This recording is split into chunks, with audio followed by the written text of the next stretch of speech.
this morning, sun's a bit hazy, checking the forecast, things looking crazy. A storm on the horizon, the pressure is low, gotta get moving, put on a show. The news is all buzzing, state of alert, but we've got a plan, we're ready to work. Emergency Management Associates, we're here for the crisis, we're here for the fates. From the first sign of trouble to the all clear sign, we're on the front lines, we're one of a kind. Emergency Management Associates, we're the calm in the chaos, we're opening gates, connecting the dots and making the calls. We're picking you up when you're starting to fall.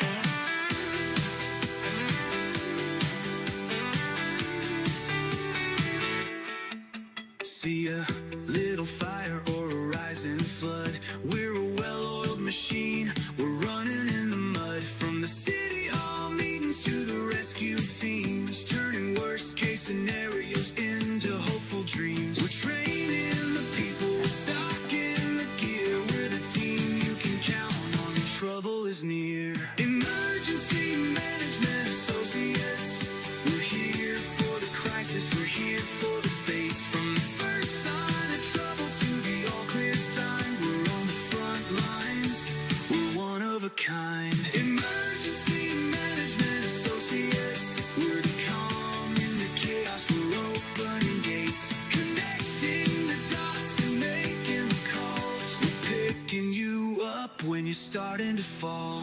It's more than a job, it's a calling, you see, prepared for the present and what's yet to be. Every second counts, we're ready to react for our communities, we're making an impact.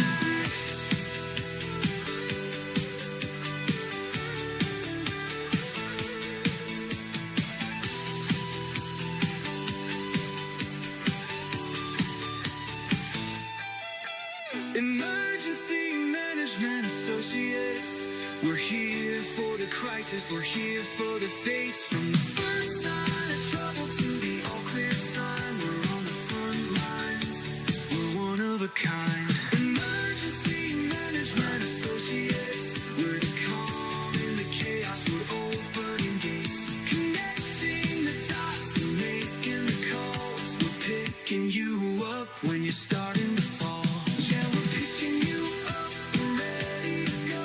EMA, let's get this show on the road.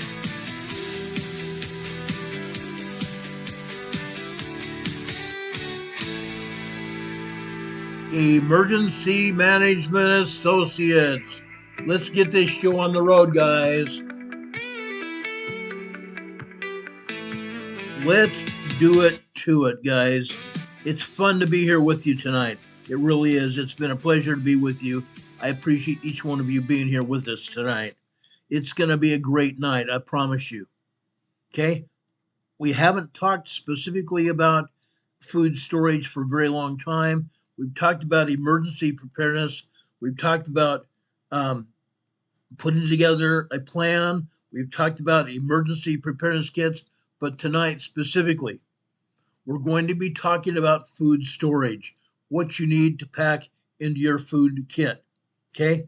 What do you need to pack into your home, okay? I'm not just talking about things you need to put in an emergency kit. I'm talking about foods that you need to put in your home, okay? Specifically, very specifically. But before we get talking about that, let's talk about some earthquakes as well, okay? We have a lot of large earthquakes around the globe. Let's take a look at them, see where we're going here, okay? We're using the USGS map tonight, specifically. Now, guys, I'm going to tell you this. This map is not always accurate, as we've said before.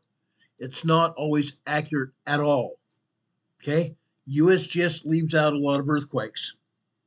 For example, over here off the southeastern shore of Kamchatka Peninsula, Russia, there's a 4.7 earthquake, but it's not the only earthquake that's here. I promise you there are 4 other earthquakes here right now. USGS is only showing one of them.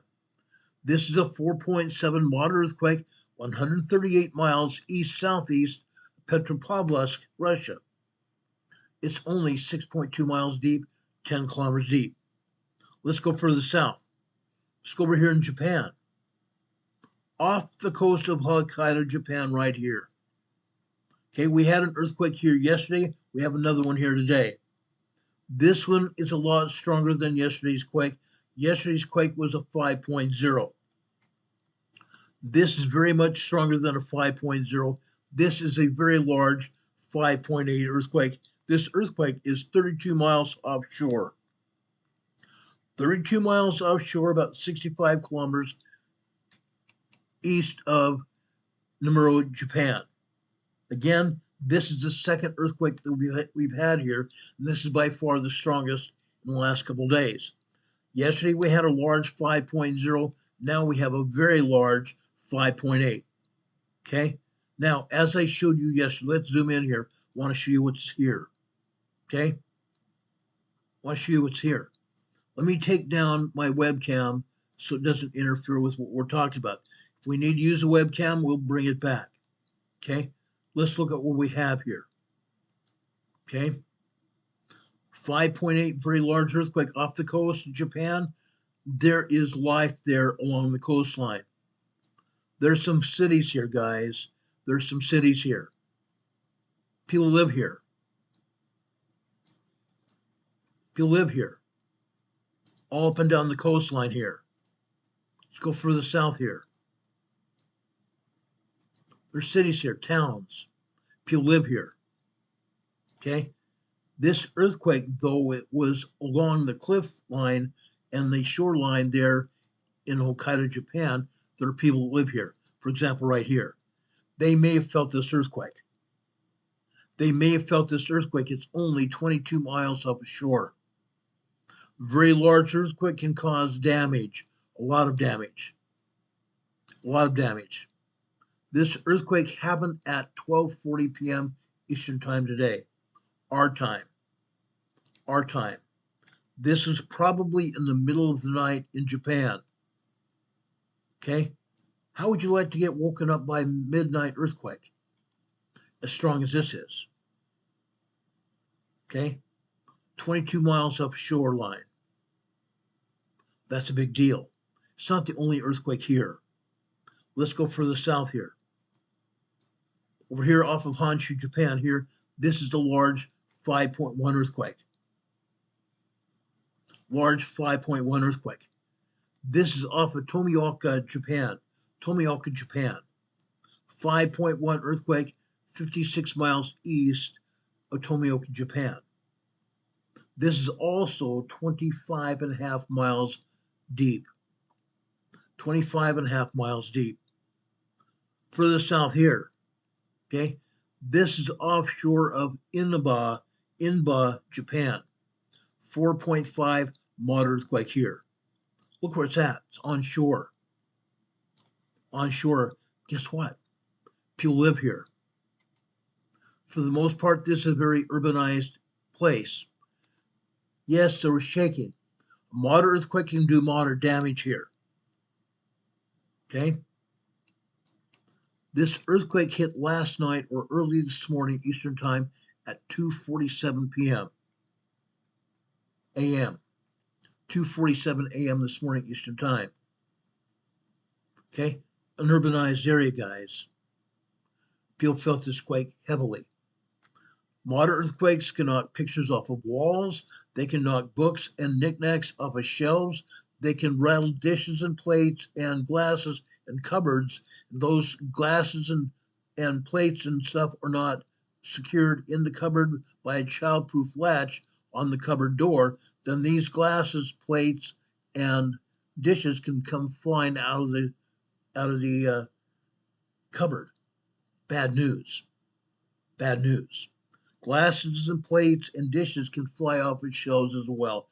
4.7, 4.5, well, I'm going to say even a 4.2 earthquake to do this kind of damage. But this is a 4.5 mid-range moderate earthquake. It can do damage.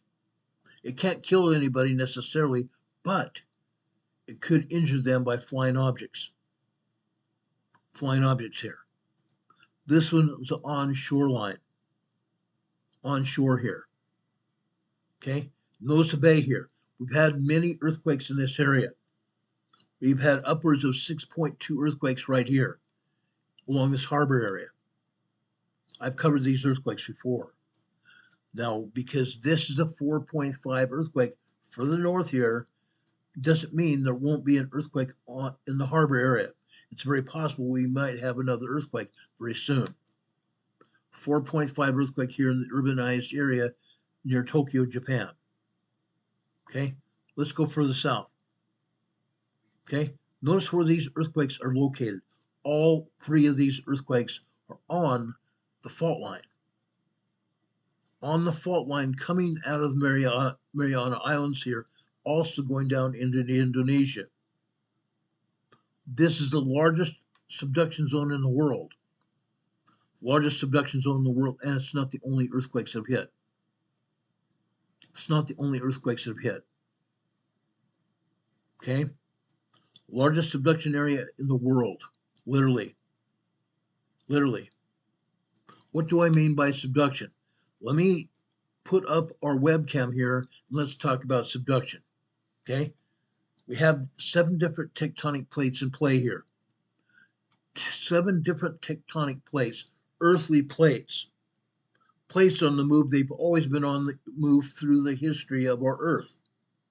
Tectonic plates, one plate subducting under the other just like this. One tectonic plate subducting under the other just like this. When we have solar flares, when we have planetary alignments, we have radiation coming through our atmosphere into the Earth. Okay? Into the Earth. What does that do? It heats up the plates and heats up the faults. The faults and plates are held together by all kinds of friction. That's what holds them together. What happens when we have solar heating, solar radiation, planetary alignments? Planetary alignments cause electromagnetic radiation. Electromagnetic radiation, and the solar flares send out plasma radiation to the Earth, sometimes within a very short time, upwards of 72 hours. Okay? When that happens, all the gunk and grime that holds the plates and the faults in place becomes a greasy-like substance. All the gunk and grime, the dirt, the sand, the rock, the biological material, it turns into a greasy, oily-like substance. When that happens, the faults and the plates more freely move, subducted. That's what's happened here today, both over on the Kamchatka Peninsula, because there we have 2 plates on the Kamchatka Peninsula. Let me back this up just a little bit, showing the Kamchatka Peninsula here, right up here. 2 plates in place here along the Kamchatka Peninsula of Russia. The Okhotsk plate with the Sea of Okhotsk there. See the Sea of Okhotsk here? And the Pacific plate. The Pacific plate is subducting under the Okhotsk plate here. Down here in Japan, the Mariana Trench area, Southeast Asia here, including Myanmar, Burma, Thailand, Vietnam. That whole area is part of this. Indonesia is part of it. Papua New Guinea is part of it. Australia is part of it. Down here in Tonga, Samoa, and New Zealand, they're all part of it. This is where we've had the earthquakes today. Place and fault lines are subducting here. I shouldn't say fault lines are subducting because fault lines just move.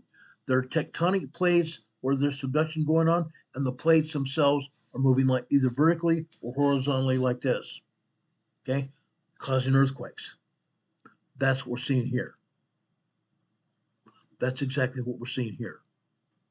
In Japan, they're used to seeing earthquakes. Their building standards are even higher than those in the United States. When they have earthquakes here in Japan, they are more able to tolerate them. However, that 5.8 off of Hokkaido, guess what?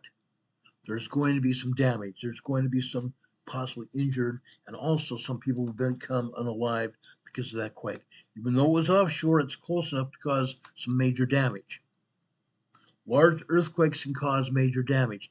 Anything above a 5.0, anything above a 5.0, 5.0, 5.9, 6.0 to 6.9, very strong earthquake.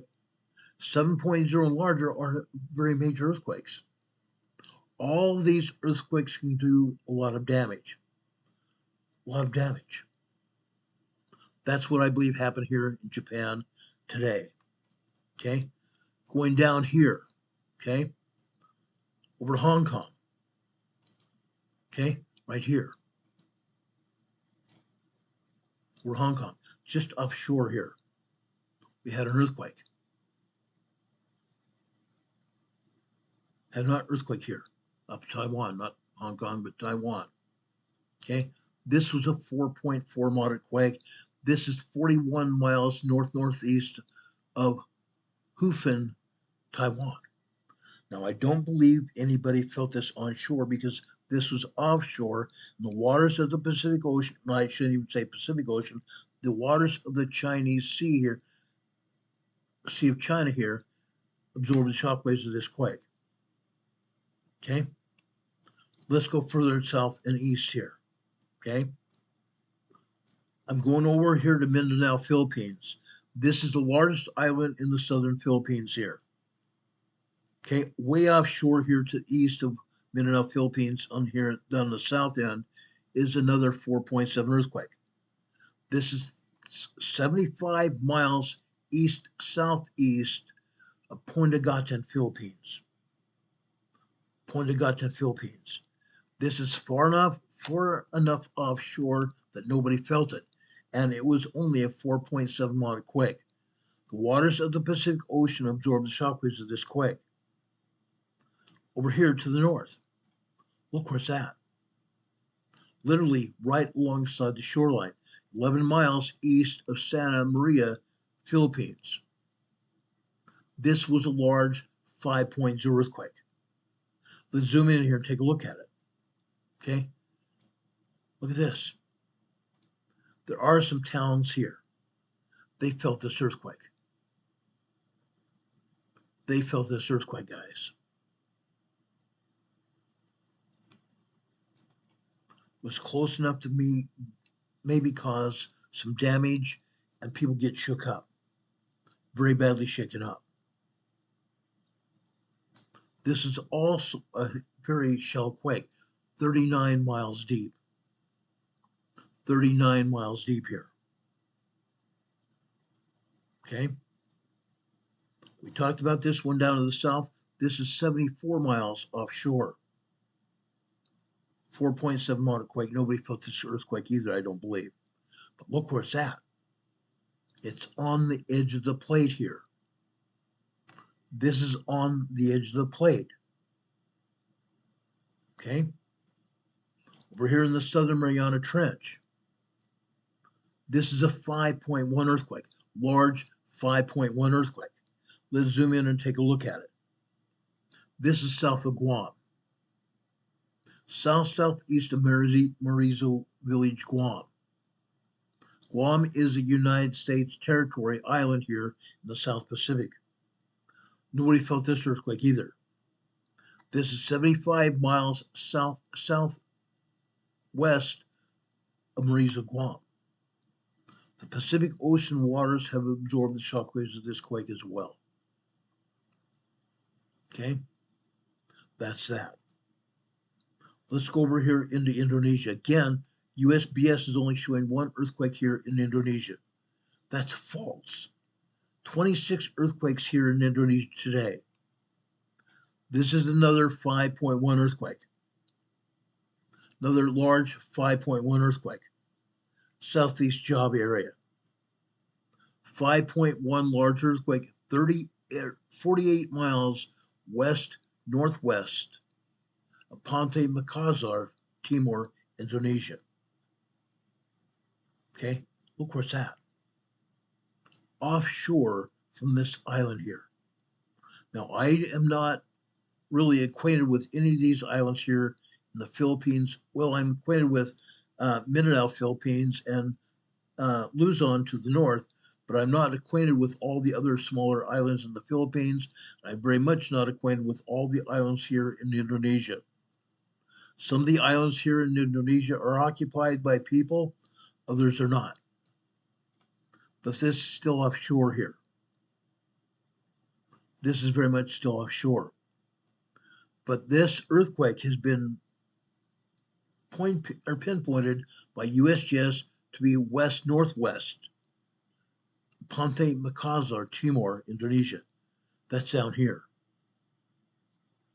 That's very much down here. What about this island that it's closer to? USBS should have pinpointed this earthquake as a relationship to this island right here. That's closer. Now again, I don't know how many people live on this island, if any. I don't know. Okay, I have not been able to pinpoint anybody in specifically here. Well, to me, it looks like a very large shoreline here, but it looks also like it might be cliffs. Might be cliffs. I don't see any beaches here. I don't see any beaches at all. Okay, but needless to say, this earthquake hit anyway. Large 5.1 earthquake, 48 miles west-northwest of Timor, Indonesia, down here to the south. And in any case, I don't believe there were any injuries or fatalities or any kind of casualties at all, because this earthquake was offshore here in the Seram Sea. Or Sabu Sea, I'm sorry, Sabu Sea. Okay, but again, there are 26 other earthquakes here today, and USGS shows none of them. None of them, literally. They just show this large 5.1. Very poor. Very, very poor. Going over here into Papua New Guinea. Right here. Okay? This is a large 5.0 earthquake. Papua New Guinea. Look where it's at. It's out in the ocean. This earthquake did no damage. This earthquake has not caused casualties or any kind of problems. Literally. It's far enough offshore from Papua New Guinea, didn't do damage at all. The ocean waters of the Pacific Ocean have absorbed the shockwaves of this quake. 5.0 earthquake, this is also relatively shallow, being 52 miles deep. Okay, another one here.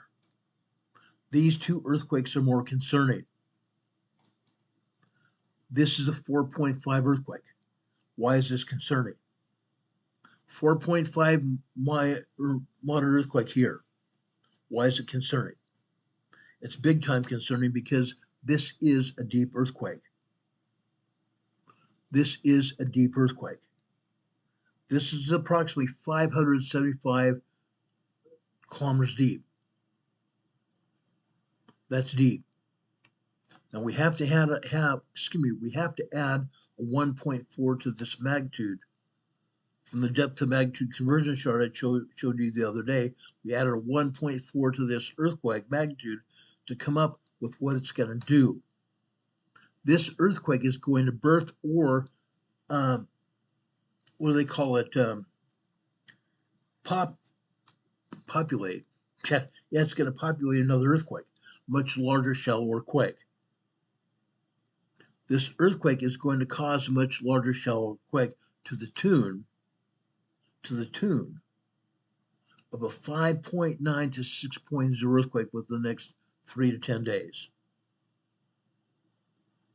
This earthquake here in the south of the Philippines, or south of Fiji, south of Fiji, it's going to birth a larger, shallower quake to the tune of a 5.9 to a 6.0 very strong earthquake within the next 3 to 10 days. Let's see what happens. That earthquake could be here in the Philippine area, could be over here in Tonga and Samoa, or it could go over here to Papua New Guinea, Vanuatu, the Solomon Islands, or even over here to Australia. Or in the worst case scenario, it could come all the way over here to South America to either Chile or Argentina. Could happen. Could happen. But let's go up to, or excuse me, let's go down south here into New Zealand, north of New Zealand today. And this is a big deal. This is a big deal. This is south of the Kermadec Islands, however. This is 181 miles north of Hawke's Bay, New Zealand. Hawke's Bay, New Zealand. Hawke's Bay is right down here. Hawke's Bay, New Zealand is right down here. Gisborne, New Zealand is right here.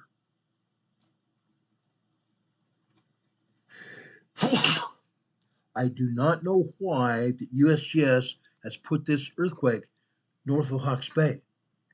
Hawke's Bay is on the eastern side of the North Island. This earthquake is closer to Gisborne, New Zealand right here. People live here. People live here. I believe this earthquake was probably no more than 50 miles north of Gisborne, New Zealand. Right here. People live here. People live here, guys.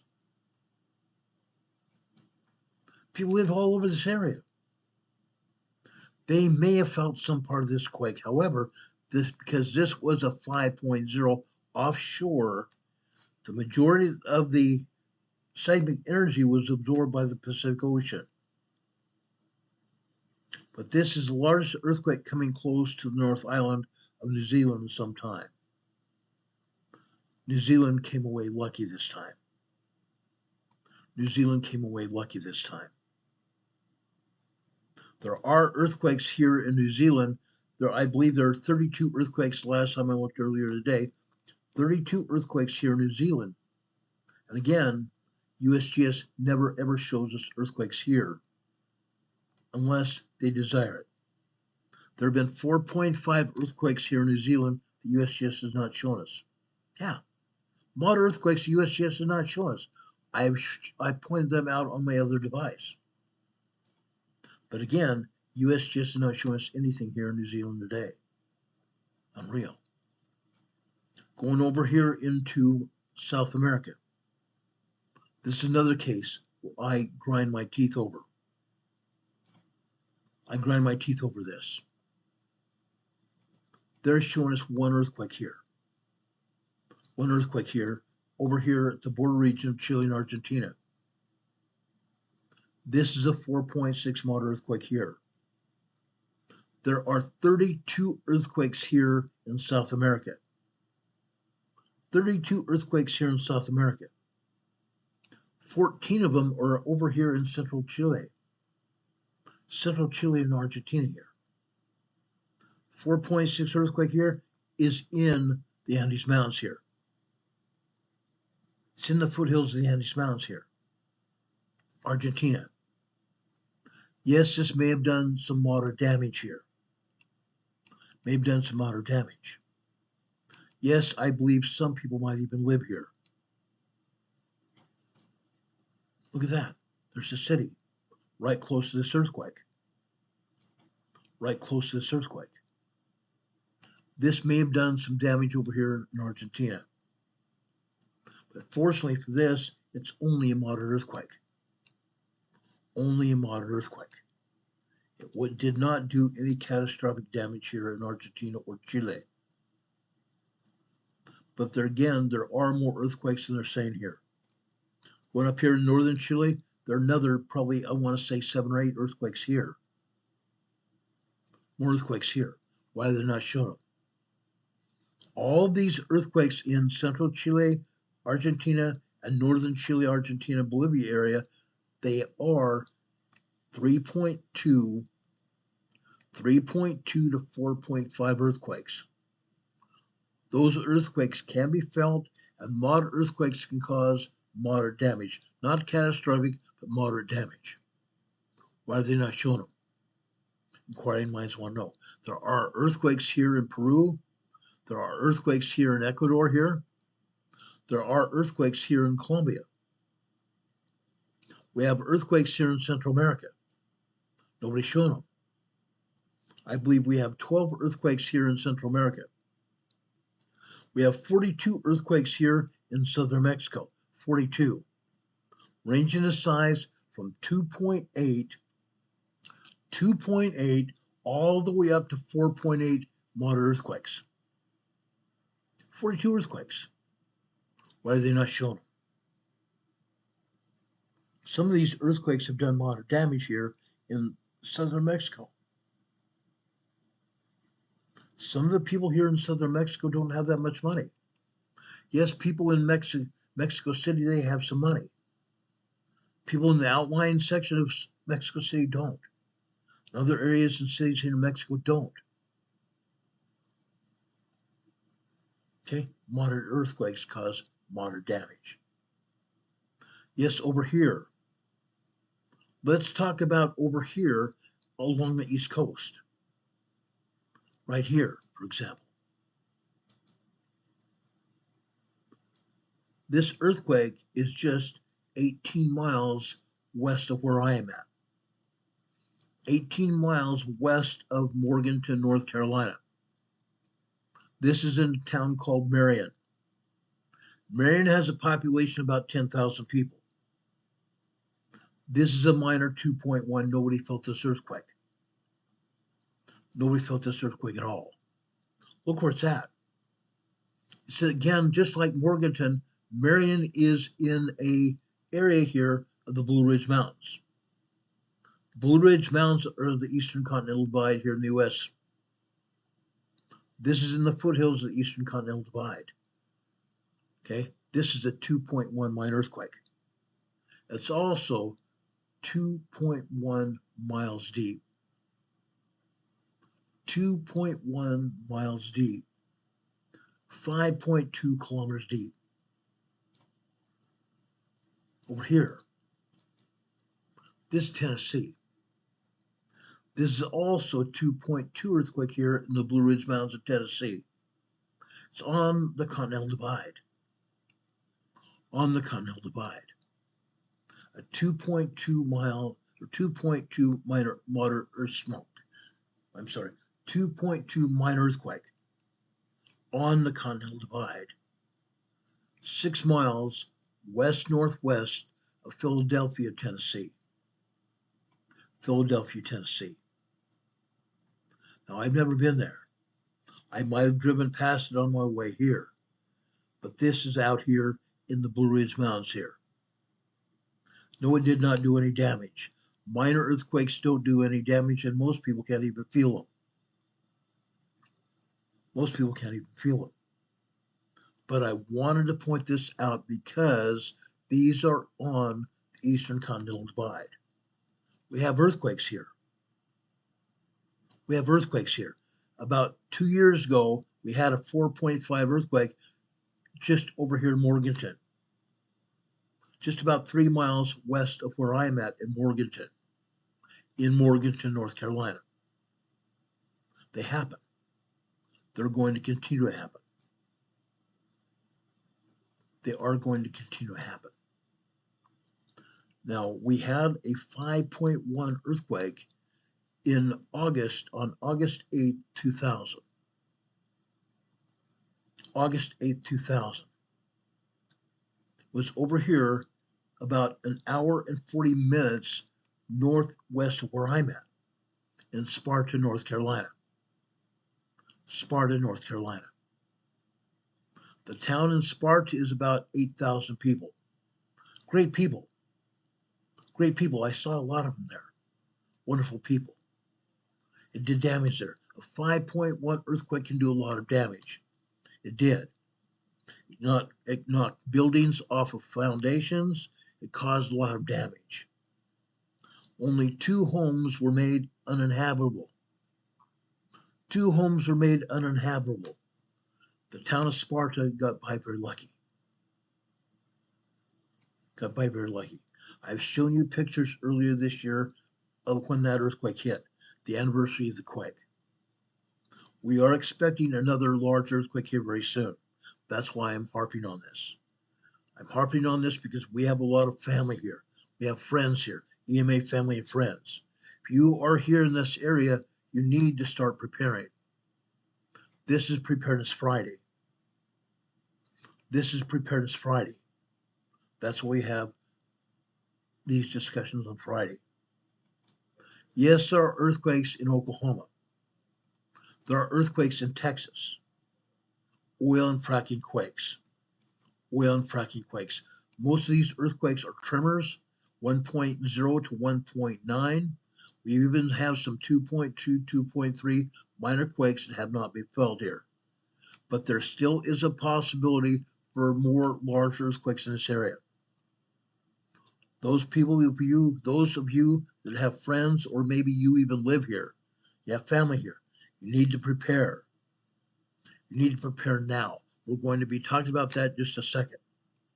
Preparation from earthquakes or any emergency or disaster is mandatory. Mandatory for everyone. Otherwise, you may face life without a lot of things. You may face life without a lot of conveniences. You may face life without friends and without neighbors because they become unalived during these disasters. That's why we have Preparedness Fridays. Earthquakes here in Southern California. Again, they're not showing all the earthquakes. They're hardly showing any earthquakes at all in San Diego or Los Angeles. They are again lying to the public. They're completely lying to the public. There are tremors, there are minor earthquakes, there are small earthquakes here. We've even had, I believe, one 4.0 here in Los Angeles today. They're not talking about it. Why? Why? This earthquake here, okay, Yucaipa, California, this is on the San Andreas Fault. This, folks, is a small 3.1 earthquake. Small 3.1 earthquake here in Yucaipa. It's the largest earthquake Yucaipa has seen in quite a long time on the San Andreas Fault. How many times have I talked to everybody here and told you that the San Andreas Fault is locked and loaded? Locked and loaded and ready to go. We are going to have a very large, very strong, possibly a major earthquake here on the San Andreas Fault here in Southern California very soon. Could be days. I don't think it'll be much past weeks. It's coming. Seismic activity, as I pointed out last week and earlier this week, seismic activity here in Southern California has been ramping up. More earthquakes and stronger earthquakes are happening. This is a stronger earthquake that they've had in Yucaipa in some time. 3.1 earthquake here in Yucaipa. People live here. People live here all over this area. Millions of people live here in Southern California. 2 million plus people live in San Diego. I believe Los Angeles, greater Los Angeles area has upwards of 4.5 million people. That's huge. Notice where this red earthquake is right here? That just happened. This is a 1.0 earthquake, and Green Acres is a place to be. Green Acres is a place to be. Farm living is a life for me. Let's spreading out the farming life. No, I'm kidding. I'm not going to go any further with that song because I'll get a copyright. I don't want to do that. However, look where this is. This is in the farming and low mountain community here out of southeastern Los Angeles. Green Acres, California. This is a 1.0 tremor. Not a big deal. Just a 1.0 tremor here. I'm kind of making fun of this because this is going to get larger. This is going to get larger, guys. Much larger. Much, much larger. Okay? Yes, I poke fun at some of this to get people's attention. I'm becoming very, very concerned about what's going to happen here. I've seen things happen here before. It's not comfortable. Not comfortable. I want to briefly just go over here in the San Francisco Bay Area here. Okay? Over here southwest of San Francisco Bay, 2.4 earthquake here. Wasn't felt. Minor tremor, minor earthquake here. Guess where it's at? Again, it's on the San Andreas Fault here. Just north there, north of the entrance of San Francisco Bay. Stinson Beach. Stinson Beach. This is in red, not red. This is the Redwood area of San Francisco. Redwood area of San Francisco. Okay, I don't remember the park here, but it's a huge redwood park. Huge redwood park. I've walked through here before. This is 2 miles east northeast of Stinson Beach on the San Andreas Fault. 2.1 earthquake. Over here on the east side of the fault, guess what? Hayward, California. Hayward Fault. This is a 1.0 tremor. North of that is a 0.7 microquake. Orinda, California. Just to the east of there, this is a 2.8 in Lafayette, California. 2.8 minor earthquake. This is a 2.5. Neither one of these earthquakes are felt. They're just minor earthquakes. But I'm showing you where they're at on the Hayward Fault. Over here to the east on the Calaveras Fault. This is Concord, California. 1.3 tremor here. The Calaveras Fault, the Hayward Fault are tremendous earthquake faults. Together with the San Andreas here, they pack a wallop. Either one of these three faults can go. And when they go, earthquakes shaking are going to be felt all around this area, throughout the entire Bay Area. Promise you, there will be damage. There will be damage here as well. There will be damage here. Now, let's go north. Let's go north. I want to show you this. I'm almost embarrassed. I'm almost embarrassed. Here in the Pacific Northwest, we talked about this yesterday. They're just barely showing any kind of earthquake activity here. There's tons of it. Again, those people from the USBS, I don't care whether they're out of work, on layoff from the government right now because of the stupid government being shut down. Their computers are not even showing all the earthquakes here. Not even close. This earthquake here, Orcas Island, Washington. Orcas Island, Washington. 1.3 tremor here. I show you tremors and I show you minor earthquakes and even 3.0 earthquakes here in this area yesterday. They're still continuing. They're continuing. Northern Puget Sound area. Further south over here on the east side of the Puget Sound, this is also 1.5 tremor. Esperanza, Washington. Further south, north of Mount Rainier, this is Huckley, Washington. Huckley, Washington, in the northern foothills of Mount Rainier. 1.8 tremor. They're not showing any earthquakes at Mount Rainier at all. Yet, there are tremors, there are minor earthquakes, and small 3.2, 3.5 earthquakes here on the mountain, on the volcano. They're not talking about it. Go down here to Mount St. Helens. Unreal. USGS is showing this earthquake at the mountain, at the summit of the volcano. They're saying this is 22 miles north-northeast of Amboy, Washington. USGS fails to tell us exactly where this earthquake is. On the map, we can tell where it is, at the volcano.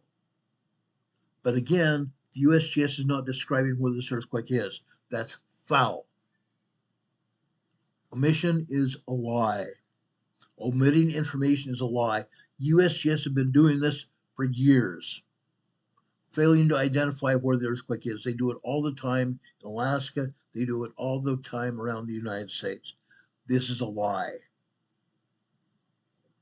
Mount St. Helens is having tremors. They're having microquakes. They're having minor earthquakes. And yes, they're having 3.3, 3.5 earthquakes here at Mount St. Helens today. They're saying this is 0.3 microquake. That's bullcrap.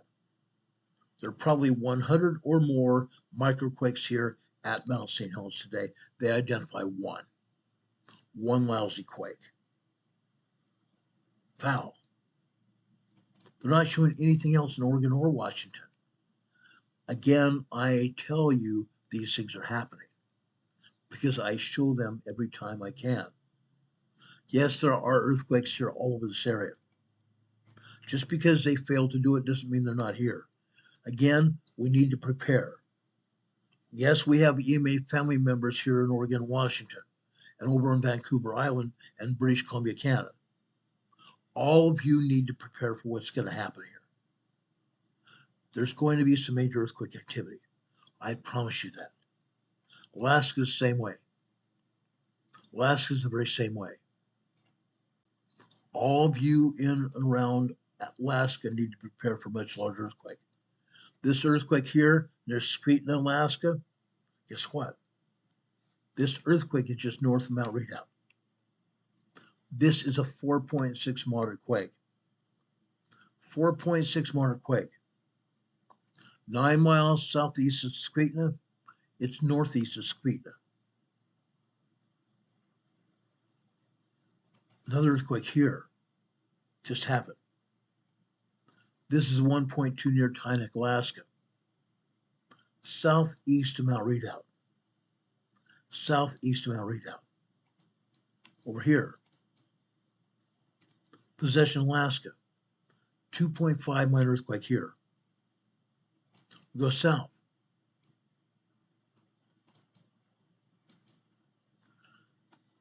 Pedro Bay. 2.8 earthquake.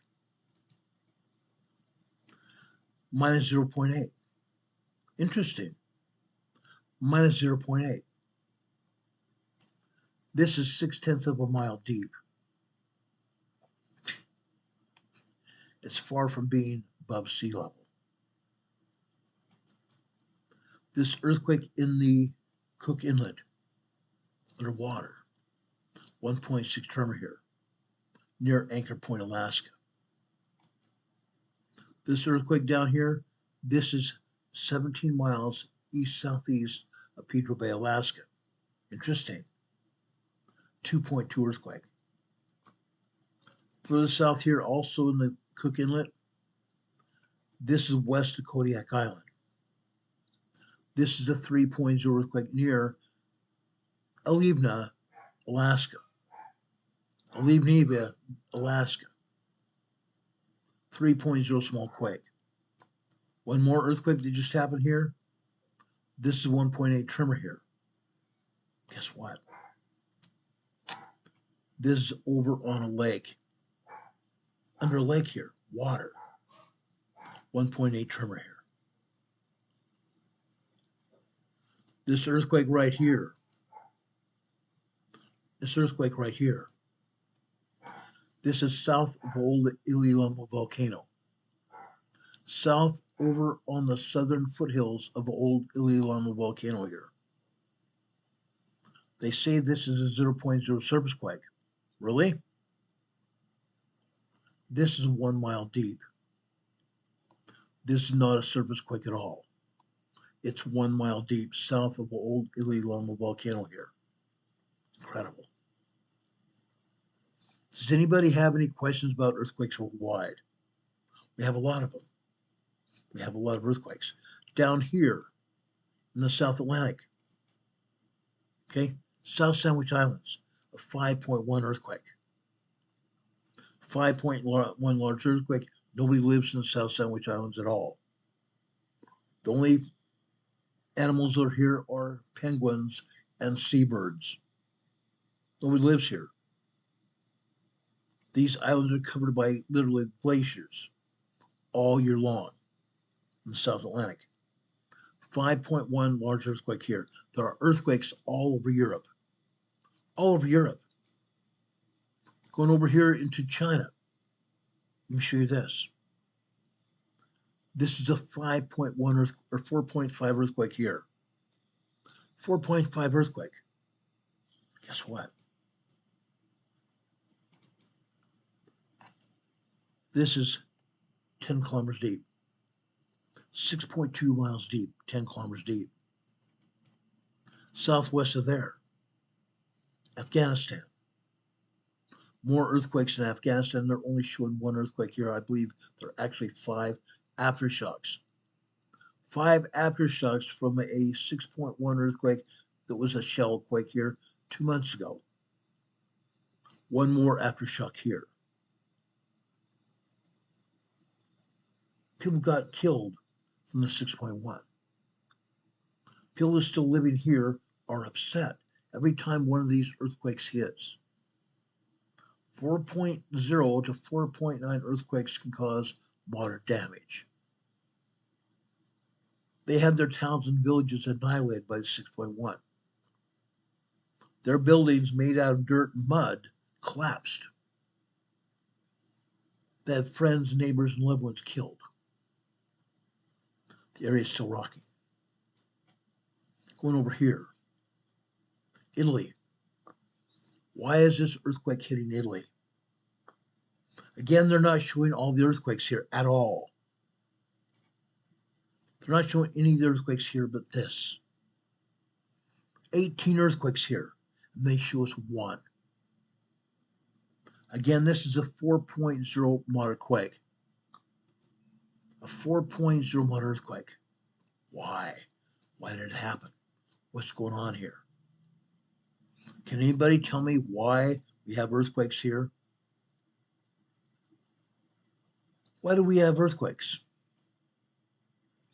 Can anybody tell me why we have earthquakes here? We have a volcano here. We have a volcano here. This volcano is steaming. The volcano is steaming, guys. Vesuvius volcano is steaming. It's going to erupt. We don't know when, but this volcano is going to erupt. Promise you, it will erupt. It's a matter of time. It's literally a matter of time. The volcano's right there. It's steaming. It's doing a big job of steaming. We continue to see earthquakes all over this area. This earthquake shook up a bunch of people here in Italy, as it rightly should. They're still shaking. North Central Italy here has 28 earthquakes here. 28 earthquakes here. Usually they have anywhere from 20 to 30 earthquakes here every day. About 2 weeks ago, we had a 5.0 earthquake in this area, over near the shoreline.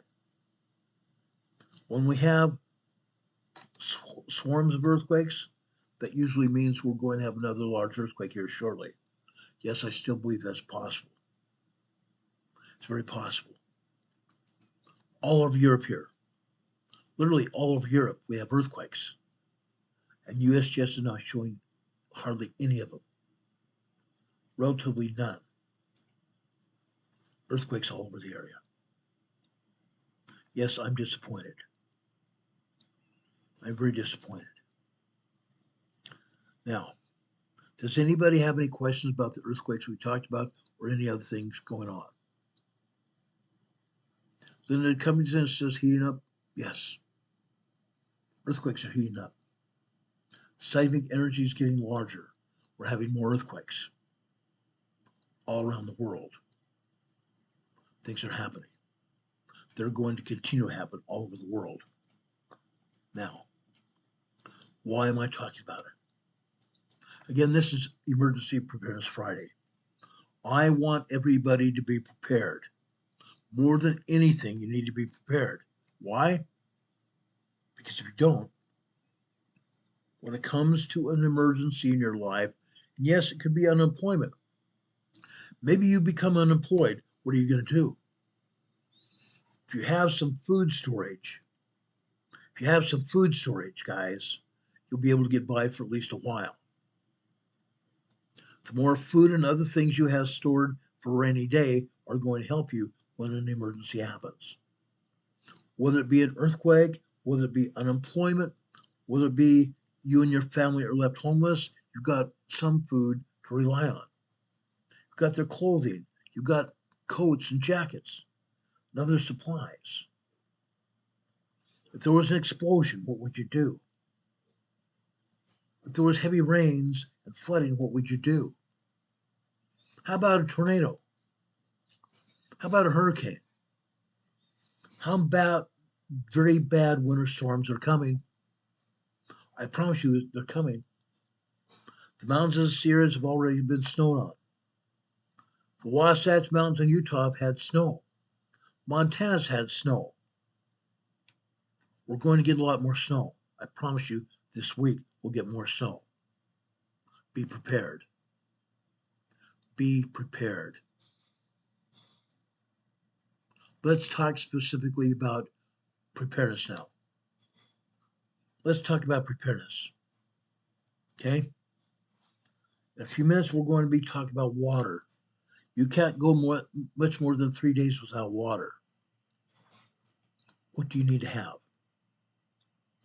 What do you need to have to be prepared? Okay?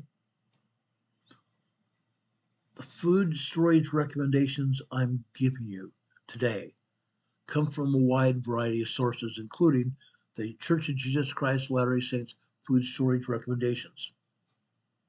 The Church of Jesus Christ of Latter-day Saints is known for food storage. They're probably the experts in food storage. Now, the recommendations emphasize proper packaging, proper storage in cool, dry, and dark places, and rotate your food. The reason I picked this picture today, this picture shows a lot of product on the shelves of your house. Put the newest product behind the older product. Make sure the older product is facing you on the edge of the shelf. That way you'll use it. You'll use it before the other products on the shelf. That way you're rotating your stock. If you use a product, replace it the next time you go to the store. Put the newer product in back of the older product. That way you're properly rotating the product. You're getting good food. Getting good food, and you're getting protein. Getting carbohydrates. Getting everything you need to survive. And it's not going to go bad on you. Now, key items.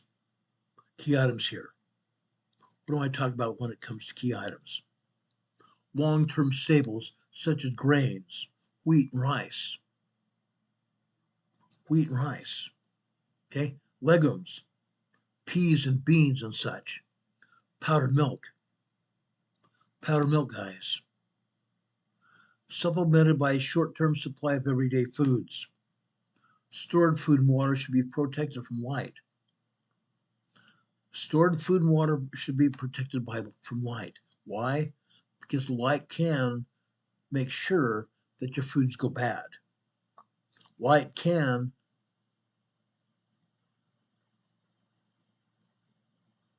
make those foods less viable when it comes to food storage. I mean, you can't use them because they're bad. They go rancid. Okay? Light, protect them from light. Protect your food storage from moisture. Protect your food storage from heat. Protect your food storage from insects and rodents. We're going to be talking about that. Significantly talking about that. Now, first off, before I get deeply into this, I'm giving you some recommendations where you can buy food. Where you can purchase most of these items we're going to talk about today. First off, make sure you have pen and pencil ready. Paper ready. I shouldn't say pen and pencil. Make sure you have pencil and or pen and paper. Jot these addresses down from the web. These are web addresses. The first one, again, the recommendations mostly come from the Church of Jesus Christ Latter-day Saints Private Living. https://www.churchofjesuschrist.org.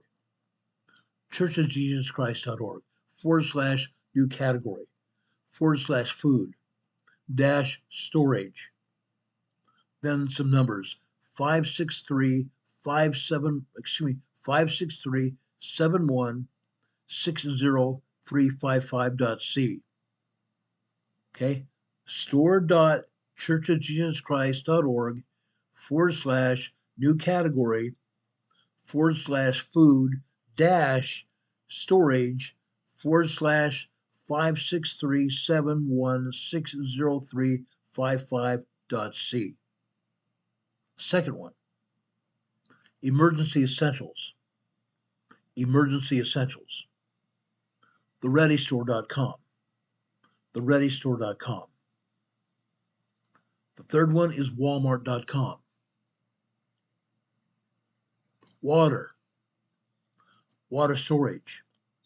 Tank Depot. www.tank-depot.com. www.tank-depot.com. The next one is RockwellWaterSystems.com. RockwellWaterSystems.com. Home Depot. Food and water storage buckets. HomeDepot.com. The next one is Lowe's.com. Food storage buckets. Food quality storage buckets. When you go to these companies, ask them specifically for food quality storage buckets. Not every bucket can be used for storage. Not every bucket can be used for storage. When I'm talking about wheat or flour, or even beans or peas, or any other items, I just don't put them in the bucket and then close the lid. Insects can still get in there. Rodents and insects can chew through the bottom plastic, get into your food storage. There's a way to protect from that. Okay? If I put any food at all in my food storage, I make sure it's in containers that are going to protect my food storage, especially wheat and flour, salt and sugar. Okay? I have 5-gallon food storage buckets. I put an unscented white plastic trash bag. Unscented, guys. Do not have scented trash bags. They can spoil your food very quickly. Don't do that. Unscented white trash bags, put them in the bucket. Okay? Then put your product in the bucket in the bag. When it comes to flour, I'm going to tell you specifically about flour because flour can go bad very quickly. Wheat can go bad very quickly. Put a bay leaf in there. As you're putting flour into your bucket, put a couple bay leaves. If you get one, maybe 5 or 10 pounds of flour inside the bucket, put a couple bay leaves in there. The bay leaves will kill the insects. They'll kill the weevils. They'll keep your flour and wheat, number one, dry. Number two, they'll keep the insects out. Okay? Then put more flour in and put more bay leaves. Keep putting flour in and more bay leaves throughout the flour. That way you'll keep your flour good. The same thing with wheat. 2 staples here. 2 staples we're talking about here. Okay? Again, I put them in 5-gallon buckets. Buckets, why? Because they're good to stack. I can stack them very high, and I can stack them in rows. I can keep my food storage organized, and on the outside of the bucket, I put what's in the bucket. I spell out what's in the bucket on the side of the bucket, and also on the top lid. Okay? Very important. Hurricane Heather says make sure the bucket doesn't sweat. Absolutely. I'm going to talk about that in just a second here. But Heather, that's very good. Thank you for putting that in there. I appreciate that a lot. Okay. Now, short-term food storage, short-term supplies. Just like this picture shows, it shows product on the edge of the shelves. Focus on rotation. Store foods that you regularly eat. Rotate them in the daily meals to keep them fresh. When you use some food, replace it and put the newer food in back. Okay? Include high energy foods. Keep high energy food items like peanut butter, granola bars, crackers readily available. High energy foods. And I used to eat a lot of these, I've cut back on it. Granola, or food that you might take on a hike, like nuts and raisins and cashews. Even put some M&Ms in there. Yeah, those can be in your short-term food storage because they are high on energy. Yes, they're high on carbohydrates, but they might help you in an emergency. Okay. Now, when it comes to food storage for any length of time, stock staples. Stock staple food. Okay. Maintain a 72-hour supply of essentials like canned meats, fruits, vegetables, juices. Long-term storage, build gradually. Start with a 72-hour kit, along with 1 week supply of food. Start with a 72-hour kit, 3 days, then go on to 1 week, then go on to 1 month, 3 months, 6 months, and then from there go on to 1 year's supply of food. Build it gradually. I'm not asking you to have a 1 year supply of food today or tomorrow. Build that supply over a period of time. It's taken me at least 6 months. Actually, it's taken me several years to build up a 6 month of supply. Now I'm working on a 1 year supply of food. Okay. Start off with 72-hour kit, then work your way to have at least one week supply of food in your house. 1 week supply of food in your house. Then working on a month supply of food. Month supply of food. Not just in the shelves of your home, but in your freezers and your refrigerator. Start with a 72-hour kit, 3 days, 1 week, 2 weeks, 3, 4 weeks, 1 month supply, 6 month supply, then also a 1 year supply of food. Then you'll be probably set for a while. If you use something on your shelf, replace it and put it behind the older food. Always have good food facing you. Work toward a longer term goal. Work toward a longer term goal such as your supply. You're not going to be able to get those longer term supplies rapidly, but you can do it over a period of time. I've done it. My family's done it. But remember this, you might not have a great lot of time to do this in. Disasters and emergencies could happen to you at any time when you least expect them to happen. When you have the time, when you have a little bit of money extra, buy one more item of food, one more can, one more small bag, whatever it is, buy one more item and put it in your supply. Then you're going to be able to have that food storage up to 1 week, 2 weeks, 4 weeks, 6 weeks, 2, 3 months, 6 months, and then you have your supply of food. That's how you do it, a little bit at a time. Now, you need to prioritize long-lasting staples. Prioritize long-lasting staples. Focus on shelf-stable foods. Focus on shelf-stable foods that can last 30 years or more. Okay? That usually is freeze-dried food. We have at least 1 month of freeze-dried food in our home. That can go into weeks after that. If you use smaller amounts of food, it can go for a longer time. but focus on at least 1 month and then go on from there of freeze-dried food. Then go on to 2 weeks, 4 weeks, 6 months, and a whole year's supply of food. Okay? Yes, you can have freeze-dried food. You can have canned and bottled food. There's no problem with that. But you also need to focus on making sure you have long-term shelf-stable food that can last 30 years or more, such as grain, wheat, rice, and oats. Wheat, rice, and oats. We have buckets of wheat, we have buckets of rice, we have buckets of oats. We have buckets of flour as well, and sugar and salt. Second thing, legumes, dried beans, lentils, and split peas. Powdered milk.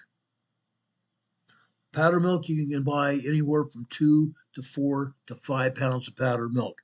Go to Costco, Sam's Club, other sources. Put those in buckets as well. Now, powdered milk is a good source of protein. Don't forget that. And if you mix it with regular milk, it tastes really good. Powdered milk by itself is blah. But if you mix it half and half, or even a little bit of powdered milk with regular milk, it's going to go a longer way. It's going to last you a long time. Now, consider essentials. Stock up on cooking. Stock up on your cooking essentials, like salt, sugar, baking powder. Stock up on those things. Salt, sugar, and baking powder. And salt. Salt, sugar, and baking powder. Proper storage and handling. Let's talk about temperatures now. Store your food in a cool, dry place, preferably 75 degrees Fahrenheit or 23.88 degrees Celsius or lower. 75 degrees Fahrenheit, 23.88 degrees Celsius or lower. Avoid storing foods on concrete floors. Avoid storing food on concrete floors. Doesn't matter whether it's in buckets or not, don't store it directly on the concrete floor. Storing staple foods on concrete floors is risky due to several factors that can lead to moisture damage in your food. Damage, contamination, and pest infestations. Moisture, risk of moisture mold. How's that happen? Wicking action. Wicking action. The concrete itself is a naturally porous substance. Concrete itself is a natural porous substance, and it can absorb moisture from the earth. When this happens, the moisture can be drawn through the slab in the food container. The moisture can be drawn from the concrete slab into the food container. Condensation, inside and outside your bucket. That's one of the reasons I ask you to get a non-scented garbage bag. Put it inside the bucket. When it's full, you wrap that top of that bag so it's pretty tight. Yes, you could put a tight string or a container or a what do they call it? Something you can wrap around the top of it to keep moisture out. That helps. But moisture can be drawn from the slab, underneath the slab, into the slab, and then into your container. Condensation can get in there, then damage your food. This can lead to mold, can lead to mildew and spoilage of the food. Be aware of that. Be very aware of that. Okay? Any questions so far? Cousin Sigerson over there in Manitoba County area, Saskatchewan, Canada. No, I don't think you live in Saskatchewan. I think you live near the Manitoba area. She says her food is in buckets or a suitcase. That's an idea. That's very much an idea. Now, just to get off just a little bit here, I've been told by many people I can't store food because I don't have a place for it. Hide it. Hide it. Put it behind couches and chairs along the walls of your home. Something else you can do. I've had these food storage buckets ideas for many years. My parents used to do this. We had two buckets, one on top of the other. Then we get a piece of plywood, half inch, 3/4 inch piece of plywood, make it a round table. Cut it out, take a saber saw and cut it out. Then you could put a tablecloth over that, you have a table that you could put a lamp on or put books on. Great idea. That way it hides your food storage and make it so you can still have food storage. That's an idea. Or maybe 2 or 3 sacks there, 2 or 3 bucket sacks. Put a round of plywood on it, you have a table. Okay? You can hide food. I promise you can put it under bookcases, you can put it under tables, you can put it behind your couches, you can put it underneath your bed, in your closets. You can find the space, I promise you. You can find the space, I promise you. Okay? Even if your floor appears to be dry, it can still harbor a great deal of moisture. For these reasons, food storage is typically recommended for at least 6 inches off the floor, or shelves or pallets. 6 inches off the floor or on top of shelves or pallets. Keep the area dry and store the items off the floor to allow air circulation. That prevents moisture absorption. Condensation. When warm containers are placed directly on the cold concrete surface, condensation can form, creating an ideal breeding ground for all kinds of mold and bacteria.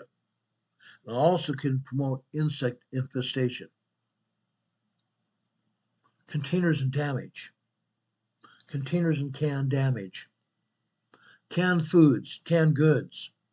Consistent exposure to damp concrete can cause rust on the cans to develop on the metal. Rust can eventually lead to the pin-sized holes in the side of the can, allowing harmful bacteria to enter and contaminate your food. Consider that. Consider that. We talked about light. Light can always damage your food as well. Protect products like cooking oil and those items that you might have stored in plastic containers from direct sunlight. Protect your food storage from direct sunlight. Rodent and insect infestation protection. Pest infestations. Your food storage might be in places where it might be easy access for pests. Storing food directly on the floor makes it an easy target for pests such as rodents and insects. These pests can chew through plastic containers and cardboard boxes to access your food. Not a good idea. Hiding spots.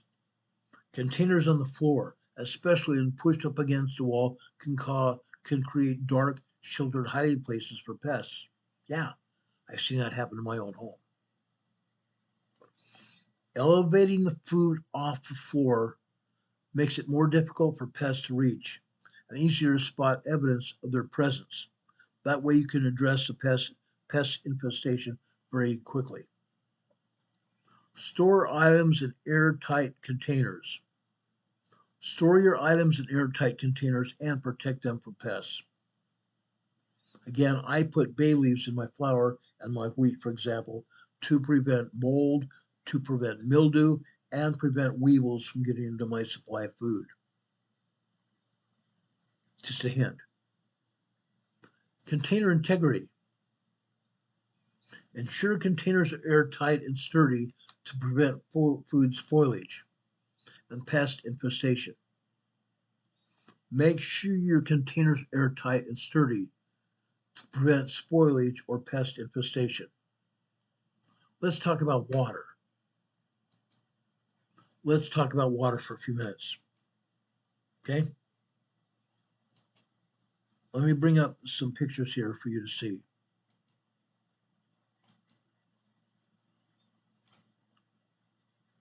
I've told you you can store water in 1-gallon containers. Okay? We have 1-gallon jugs of fresh purified water in our food storage. When we use one of those gallons of water, guess what we do? Guess what we do, guys?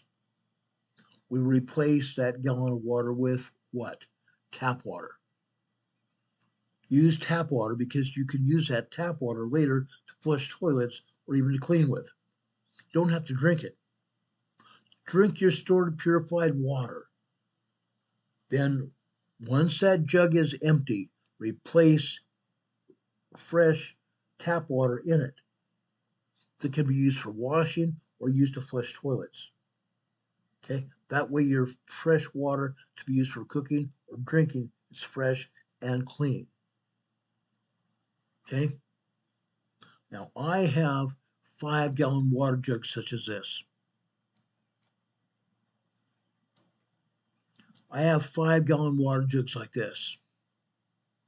Notice how the caps are on this container. The top cap can be used to let air into the container, to allow the bottom lid to more freely access your water. Now, what I've done on this bottom one is I put a tap. I put a faucet on there. Before I fill it with water, I put a faucet on there. Regular faucet. That way I can control the amount of water that comes out of that faucet, right? That way I can access it without contaminating the rest of the water supply. Okay? Do that. This is just another way you can add your water supply to your home. Now, I've said that you can use teaspoons of fresh, unscented bleach to make sure your water supply remains uncontaminated. Okay? Put 1 teaspoon of bleach in it maybe every 6 months. That way your water is pure and drinkable. 1 teaspoon of bleach in your unscented bleach in the water can make sure your water is drinkable and also make sure it's not gone bad. Yes, water can spoil. Water can go flat and it might taste bad. Now, one of the things that you might want to do is make sure you can make sure that water isn't gone stale on you, gotten air in it, where the air's gotten out of it, it's gone flat, where the minerals have settled. Make sure you shake up that jug just a little bit. That way the minerals are not just sitting in the bottom of the jug. Make sure you shake it up a little bit, make sure the minerals are soluble in the water, and then it's good drinking. Okay, just a hint. Use a teaspoon of bleach in the water maybe every 6 months. Your water will remain pure and good to drink. Okay, I have 5-gallon water jugs like this. Why? Because I can stack them. I can stack them one on top of the other. One on top of the other. There's something else I need to talk to you about. Another water storage idea. We have these 5-gallon jugs out on our patio, 24/7, 365 days a year. There's another container here I want to show you.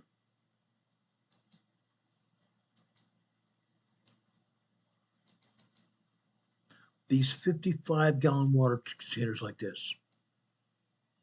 You can buy these 55-gallon water containers almost any large food store or supply house. You can buy these water containers here, 55-gallon water containers. Now, this one has a spigot on the end of it. That's a good idea. That's a good idea. You can also stack these water containers one on top of the other, but don't go more than one high. Don't go more than one high because then it becomes unfathomable that you cannot access your water. You can't move it. It becomes too heavy. Now, on my 55-gallon water container, on the top of the container, okay, I've stuck a hose bed there. That way I can hook a hose to that container and fill it up and keep it full. I can keep it full. Then on the bottom of it, I lay the container on its side. Okay, I've gotten some wood just like this. wooden beams, 2x4s like this. Okay. I put some screws in there to maintain the stability of the X like this. Then I put the water container in the top of the X. A cradle. I built substantially a cradle. I hooked both X's up to 2x4s going lengthwise across that area. Then the water container can fit in the top of that X that you made, that cradle. Okay. On one end, I have a spigot. The other side, I have a hose bib. That way I can keep fresh water in that 55-gallon container. The house water is constantly going in there. On the faucet end, on the spigot, you can hook another hose, make that other connection with a hose, and all of a sudden you can water your garden, water your lawn, whatever you want to do. Your 55-gallon container remains fresh. In the event of emergency, shut that water supply off from your house. That way your 55-gallon container or containers, plural, can remain fresh. Won't be contaminated by outside water. That happens occasionally. This is just a hint for you. Make sure whatever you have for water supply, make sure they're stackable. My 5-gallon containers are stackable. My 55-gallon containers are also stackable, but I have them on a cradle that I built. That way they're easy to access, and between each of the barrels, I have a hose going between each of the barrels to keep them full. Just a hint. It works. It works. Okay? That's how I do it.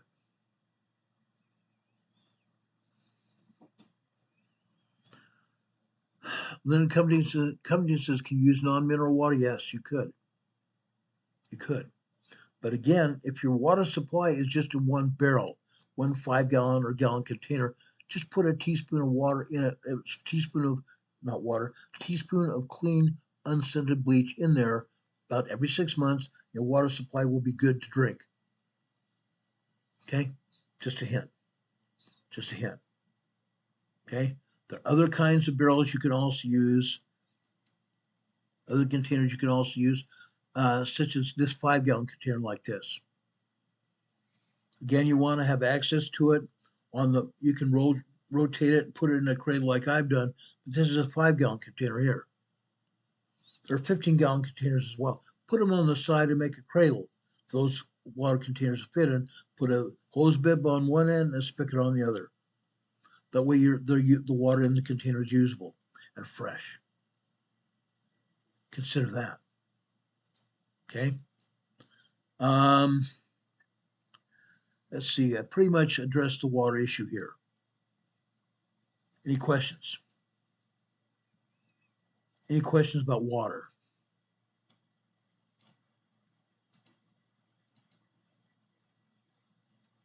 Any questions about water, guys?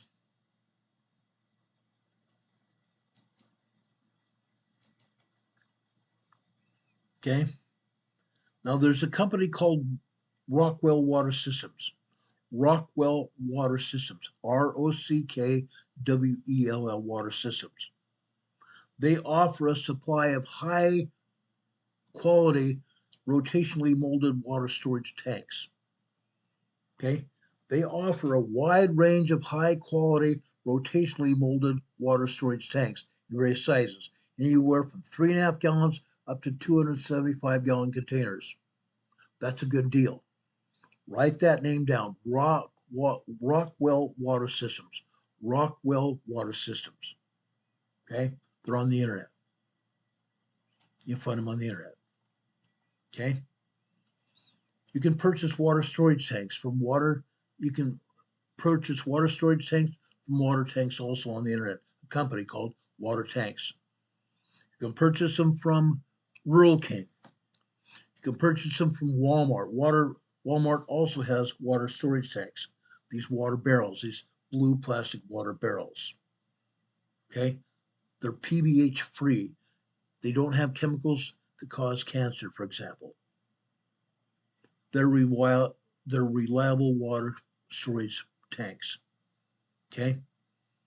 Also, there's a company called Tank Depot. Tank Depot, DEPOT. Water isn't just a resource, it's a lifeline. And we need to treat that lifeline with respect. We must have an unwavering commitment to save every drop of water.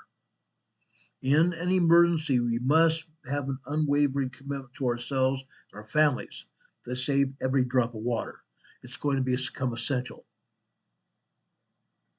It's funny, we've gone from 50 people watching this program to 30.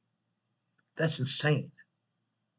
That's insane. I'm talking about some emergency that we can have, and we're going to have it. It's coming quickly, and yet the people watching this program have dropped off. That's stupid.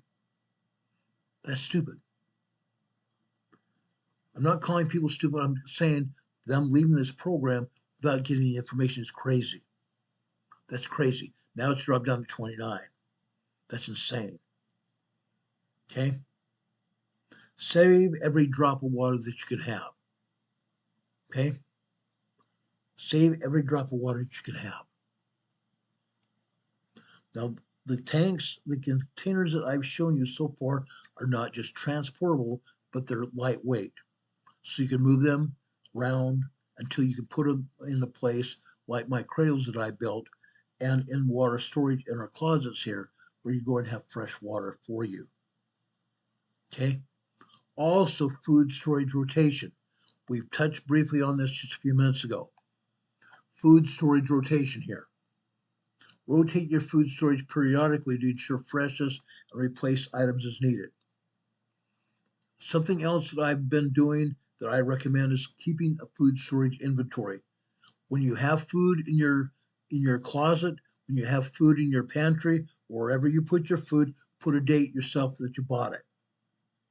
Keep an inventory of paper.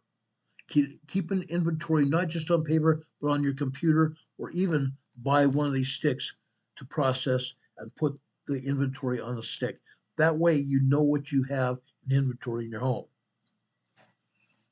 Beside the item of food, you can also put the location where it's stored. That way you don't forget where it's at. Keep a list of stored items.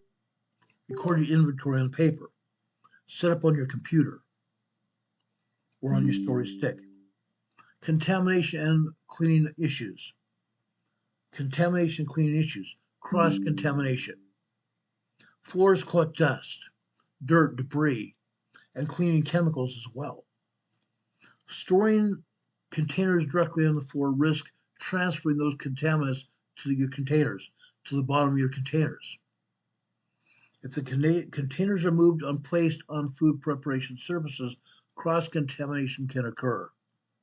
Be safe with your food. Be safe with your food. Poor airflow. Poor airflow. Before we get on to pure airflow, my buddy Don Patoka said dehydrated hardtack, pemmican, MRE, freeze-dried life raft bars, protein bars can also be used in emergencies. Don't forget it. I don't like MRA food that was processed as meal ready to eat by the military because that causes all kinds of health problems.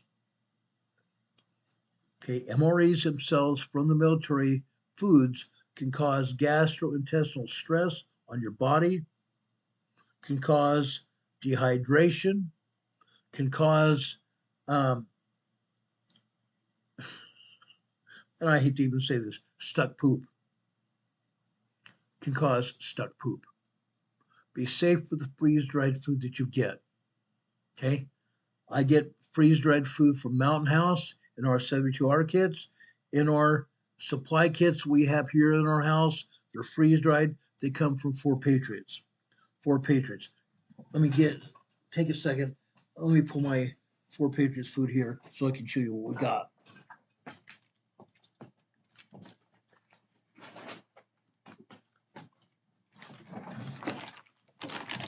Okay.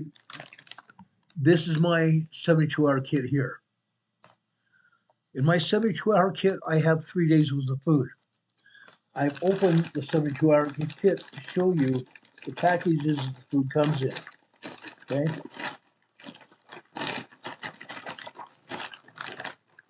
For example, this has Grammy's oatmeal. Grammy's sweet oatmeal. This is great. This is really great. Okay? A serving size is a half cup. There are 8 servings in this container here. 8 servings. Guess what?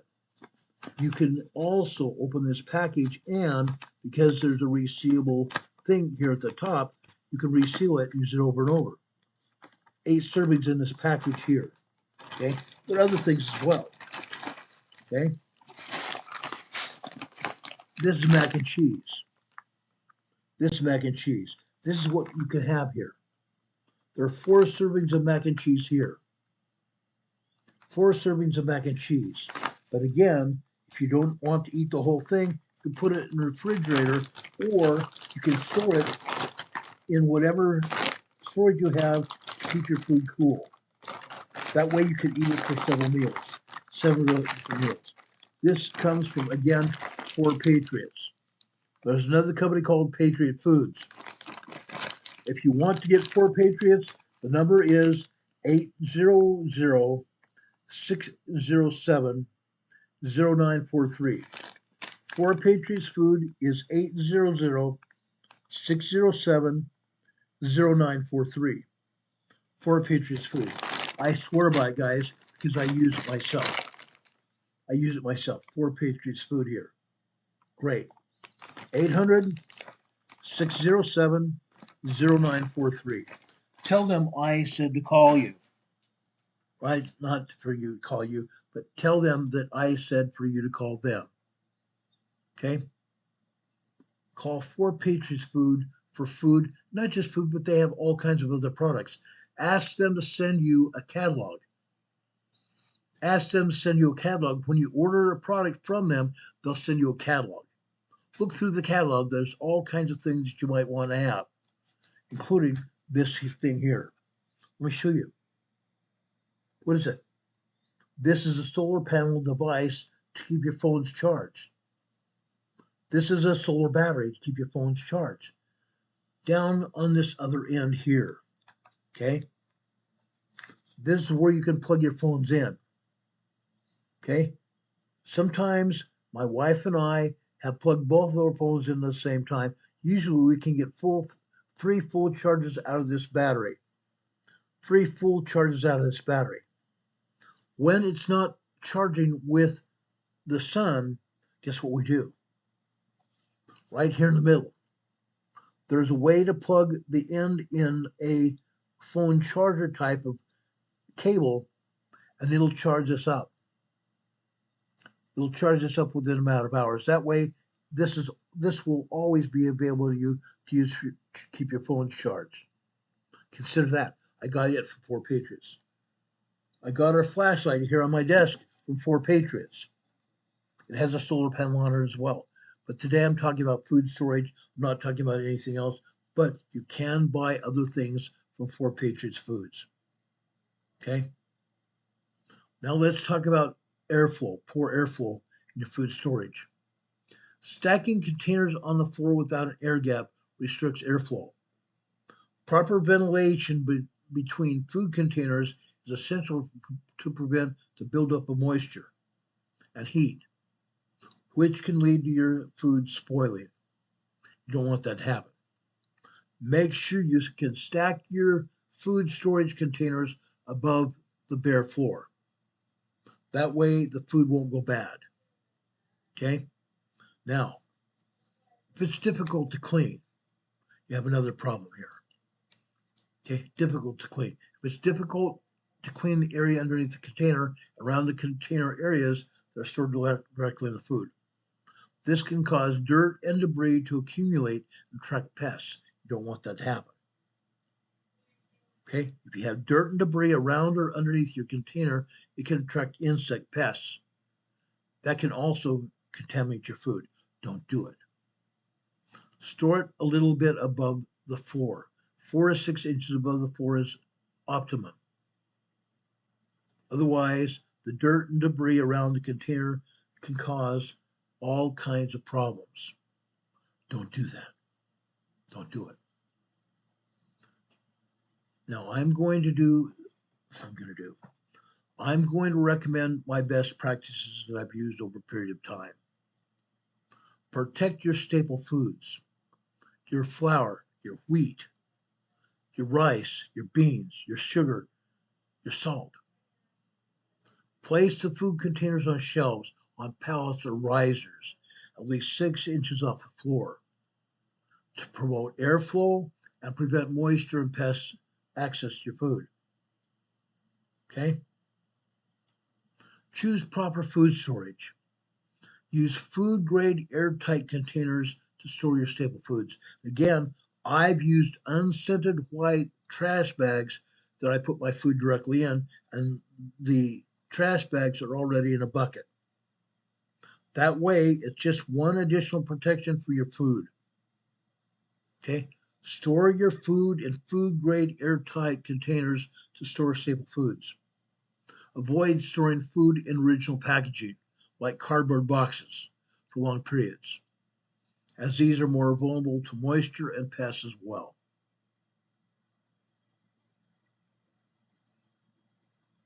Kathy Pena says actually 14 cinnamon power shakes on top of all foods in freezer Ziploc bags, beans, sugar, wheat, rice.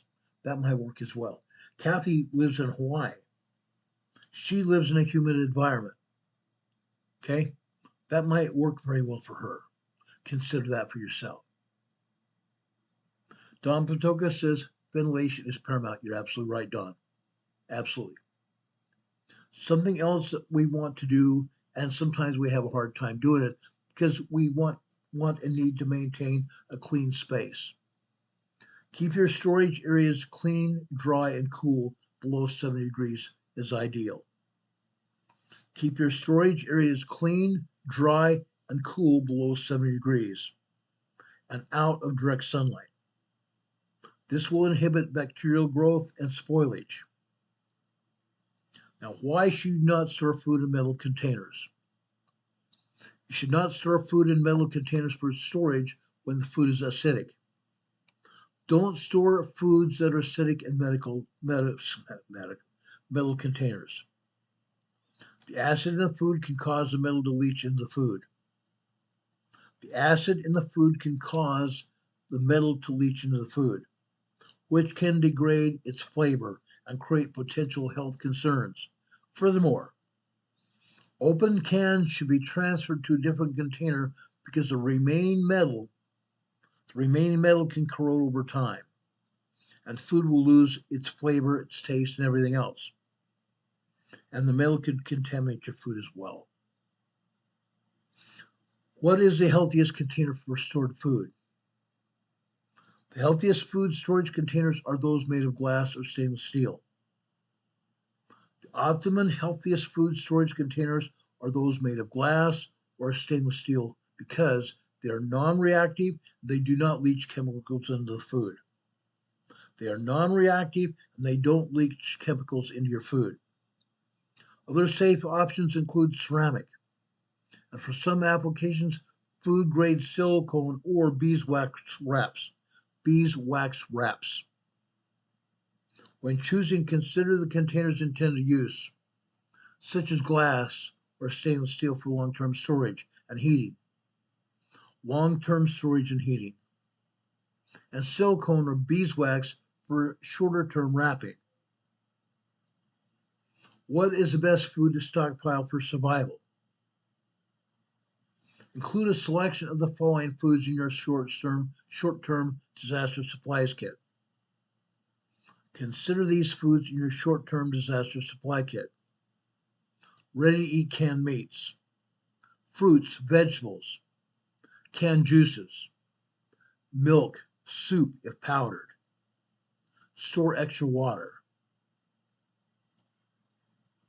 Staples, such as sugar, salt, and pepper. High-energy foods, peanut butter, jelly, crackers, granola bars, trail mix. That's the word I was trying to think of when I said peanuts, other nuts, M&Ms, raisins, and that kind of thing. Trail mix. Trail mix. Sunflower seeds also. What is number one food that doesn't need to spoil? What is number food that doesn't spoil? Have you ever thought of this? What is number one food that doesn't spoil?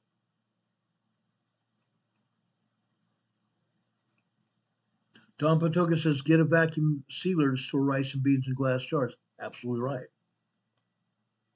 What is the number one food that doesn't spoil? Anybody know?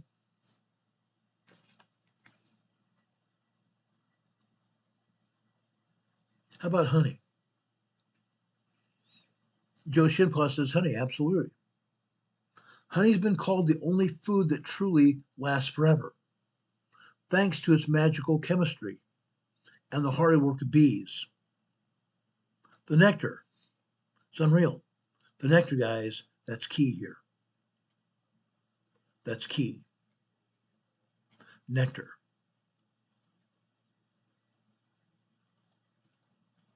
Hold on a second.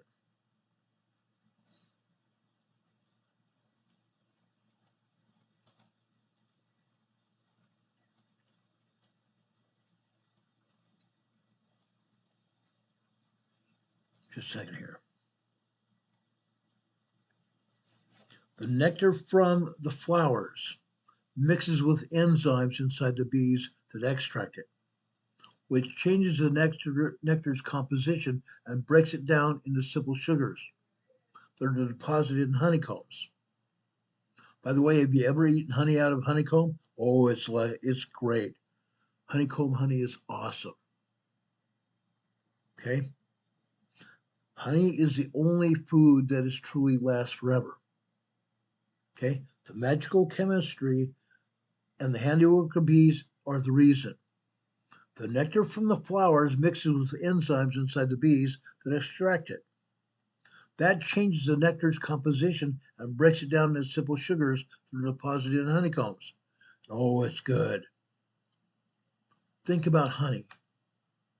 Honey lasts forever. We have several honey containers in our pantry. Honey can be used for a lot of different things, including substitute for regular sugar. It's better for you. It's better for you. We talked about wheat earlier. Catherine Paina here in the chat says, wheat, hard winter wheat is 1976 from Washington, still grows and smells great. Absolutely. Have you ever thought of spreading your own wheat? Okay. My father and I took some paper towels and spread them on a cookie sheet one time. Then we put wheat kernels on the paper towel sheet. We sprayed water on it. Guess what? All of a sudden we had wheatgrass. Put a little bit of wheatgrass in salad. Oh, that salad becomes great. Wheatgrass. Sprout wheatgrass, guys. You can also use wheatgrass in your cereal. It also sweetens the cereal. Think about that. Wheatgrass, guys. Wheatgrass. But again, honey is the best sweetener. It also lasts forever. Now, someone asked me last week, how often should I check my stockpile of items that I have in my food storage? Check your stockpile at least once or twice a year. Check your stockpile at least once or twice a year. That way you can rotate your food. Again, use the food that's oldest first, then put the new stuff behind it. That way you're always eating fresh food. Excuse me. Okay? Good rule of thumb is this. Check your stockpile when you change your clocks from daylight savings time to winter savings time, basically. From standard savings time to daylight saving time, so from daylight to standard. Check your stockpiles then. Make sure your food is oldest is in front of you so you can use it first. Okay? Replace any supplies that are missing or have expired or have been damaged. Replace supplies that have been missing or are damaged. Just because the expiration date might have expired. If you have a can, for example, it might have expired 2 days or a month earlier. Use it. Use it. It's still probably good. When you open it, smell it. Smell it. If it still smells good, it's probably good. If it's not bulging, don't ever do this. Don't ever take food off of a shelf if the can is bulging. Throw it out. Throw it out. If the can's bulging, it's bad food. It'll hurt you. It will hurt you. Now in Sweden, there's a little bit of a different story here. There's a food in Sweden called surströmming. This is herring. Herring. When they can it, they put yeast in the herring. Then they put it in a can. What happens then? As the herring ages in that can, that yeast also makes that herring and changes its content. When you open that can, it's always bulging, isn't it? For those of you that live in Sweden or have relatives from Sweden, surströmming, sour herring, is canned when it's fresh, not cooked or anything. Putting yeast in it changes the composition of fish and makes it edible. When those Swedes open those containers, they're bulging. They're bulging. Usually they're 1 gallon tins of surströmming. I can't stand it. I personally cannot stand it. It's a delicacy in Sweden. Swedes usually eat this sour herring during special celebrations. Midsommardagen in June or July, whatever it is, I don't remember. That's one holiday they have. They open these containers of surströmming, these canned steel containers with these containers bulging. They open it. Prior to opening it, they boiled potatoes and cut up the boiled potatoes and put them on a tortilla, spread these boiled potatoes, put some salt and pepper on it, put a slab of fish in that tortilla and eat it with the boiled potatoes. I can't stand it. It tastes horrible.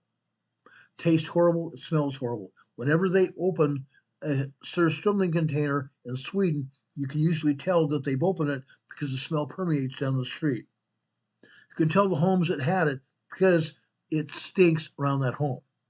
That's how powerful that smell is. It's horrible.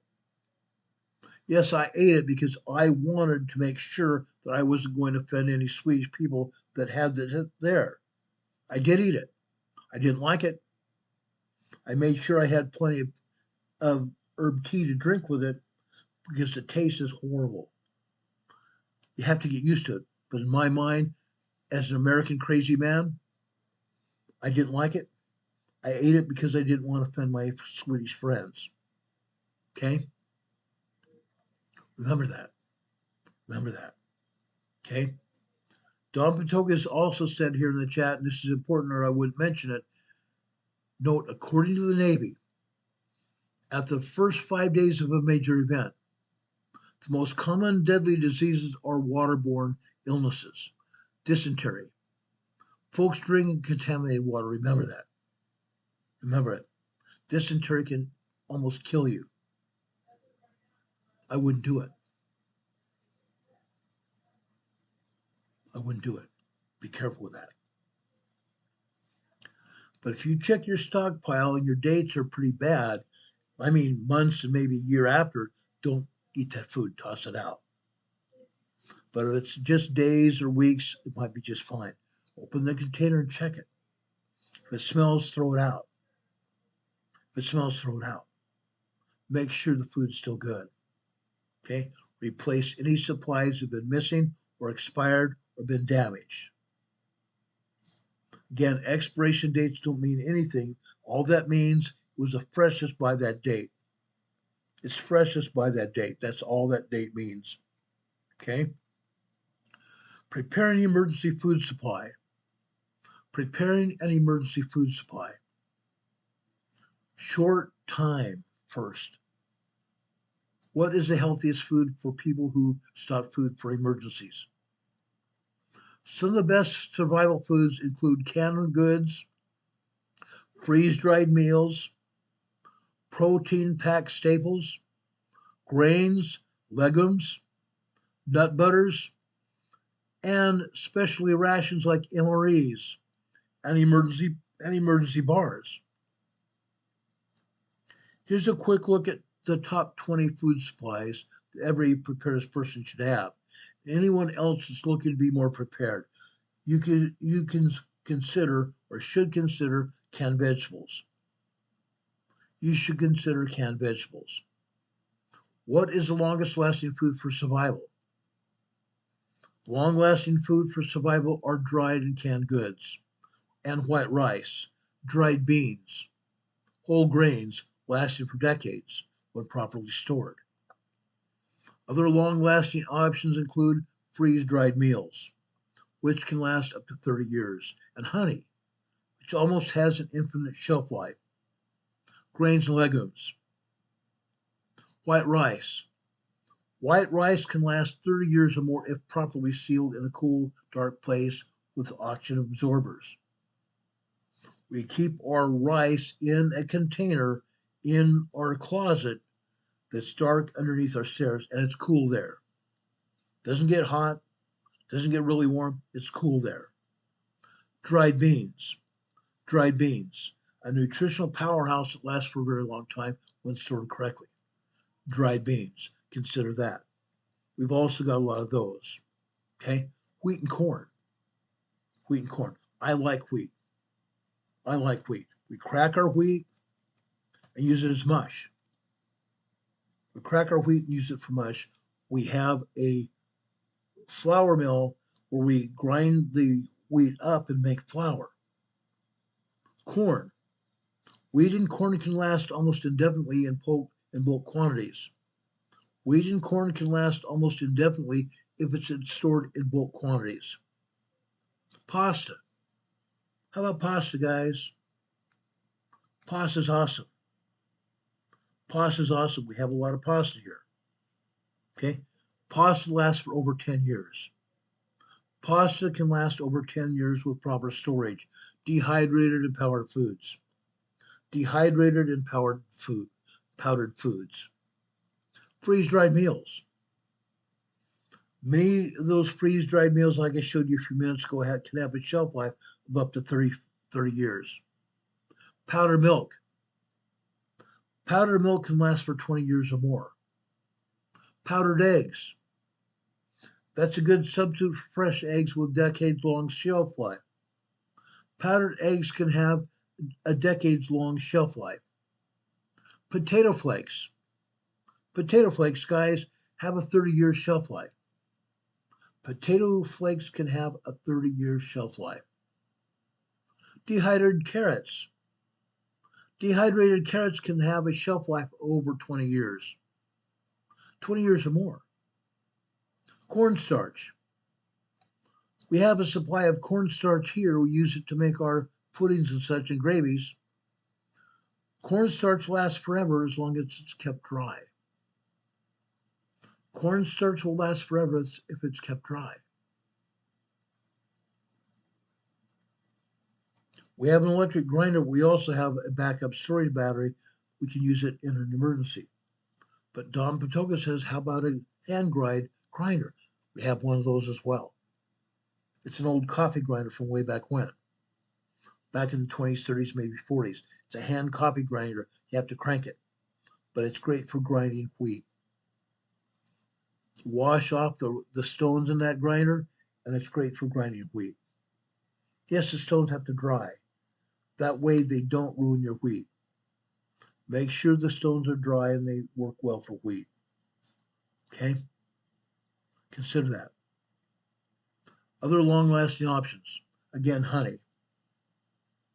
Honey is considered a fruit that lasts forever due to its natural properties. Salt.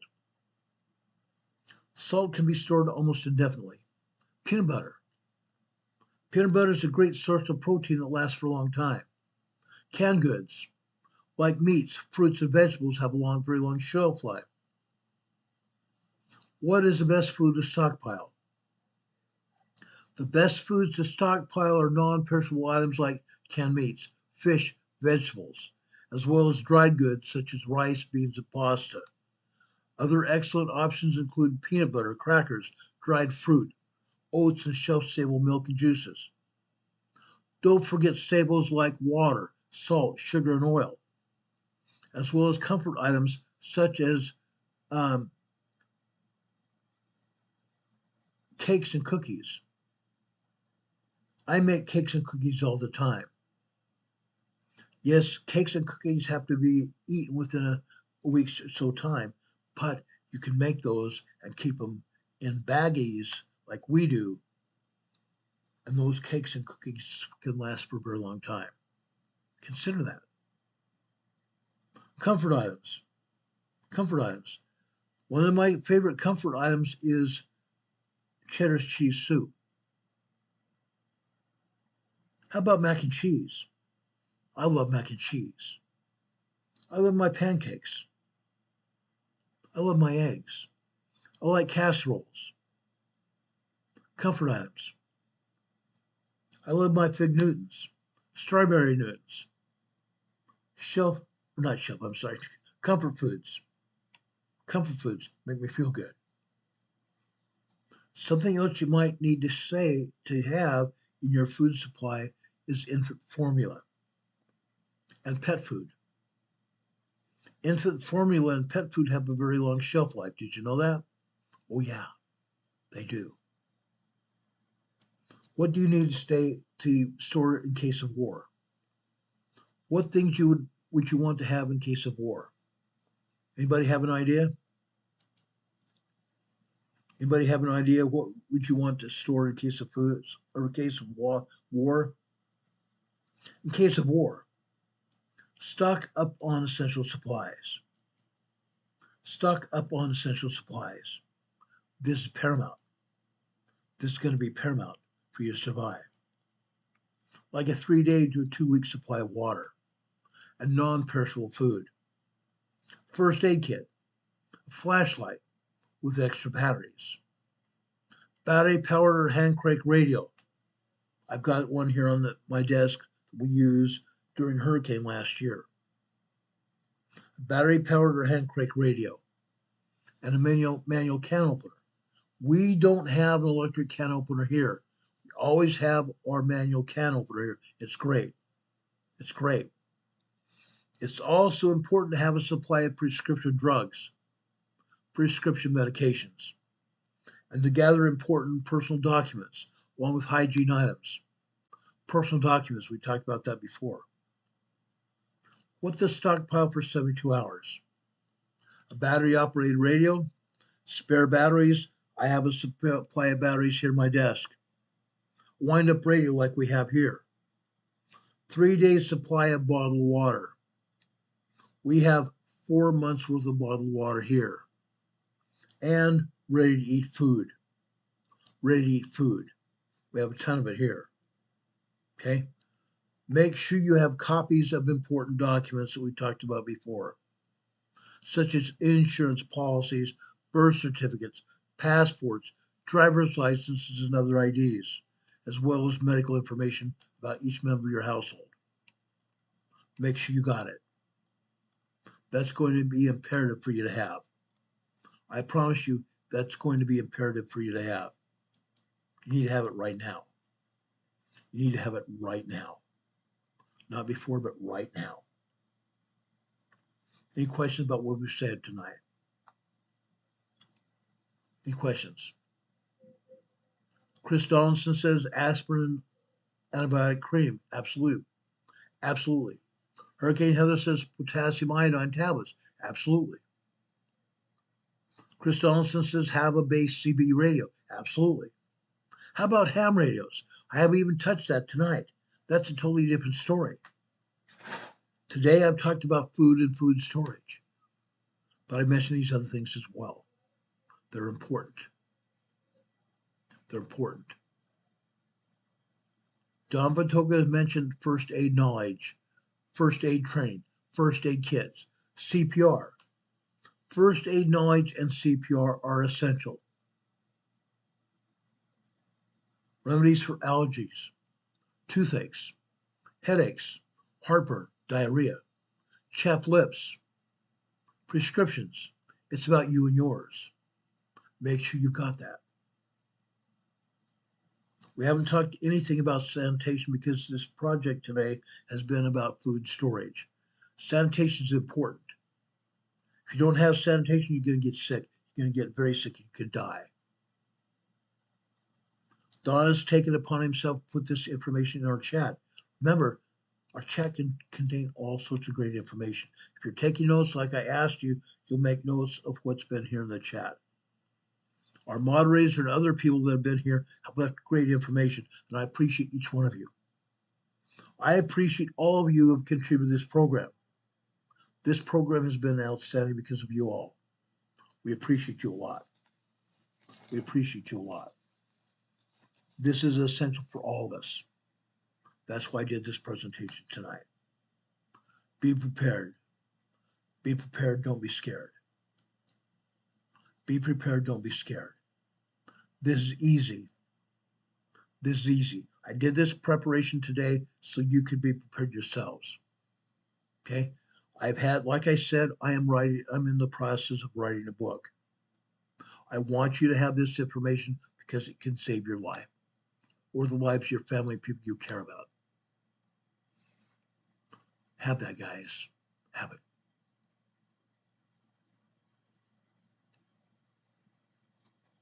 Have it. Any questions?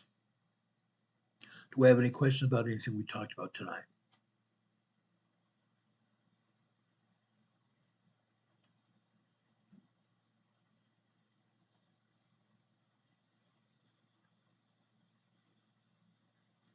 Hurricane Heather says there's a tornado warning in Palo Pinto and McAfee, Texas. Yeah, Metcalf, Texas. Tornado warning. If you guys are in the tornado warning area, make sure you're going to a safe place right now. Go to your tornado shelter or go to the center of your home. Go to your tornado shelter or go to the center of your home. If it's the center of your home, go to an interior hallway with no windows. If you have a possibility of grabbing a bed mattress, putting over the top of you and your children, do so. That will make sure that if a tornado hits your home, it will protect you from any falling objects. And it'll better protect you from anything else that could happen. Okay? Make sure you do that. Hurricane Heather says she's out, fam. Have a good night, Heather. Thank you for being here. Guys, make sure you prepare for everything that's going on. Everything we talked about can save your lives. Okay? May God bless you. May God be with you. I put this scripture up here many times. Stand ye in holy places and be not moved, until the day of the Lord come. For behold, it cometh quickly, saith the Lord. Amen. Stand ye in holy places. Second, be prepared.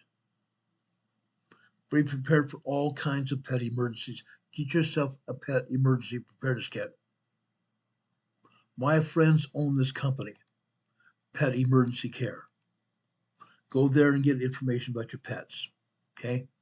Now, I read you that scripture. I accidentally clicked on that pet emergency kit. That's a great idea.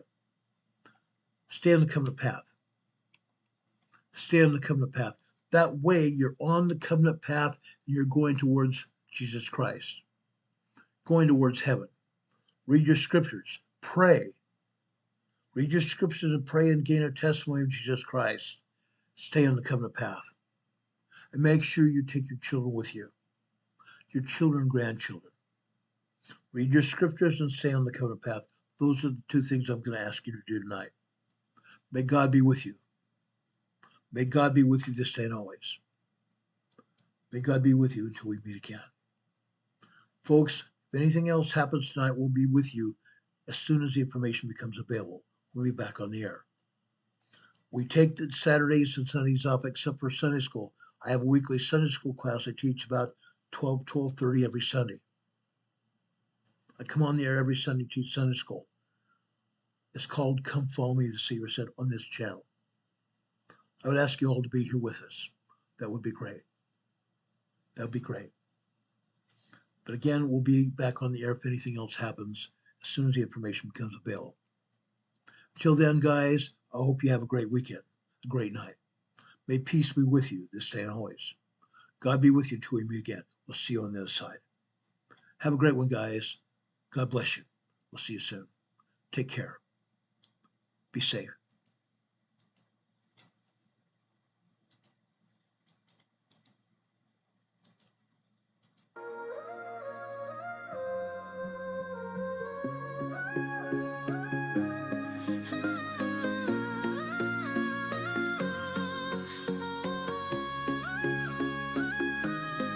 Here at Emergency Management Associates, we're dedicated and true,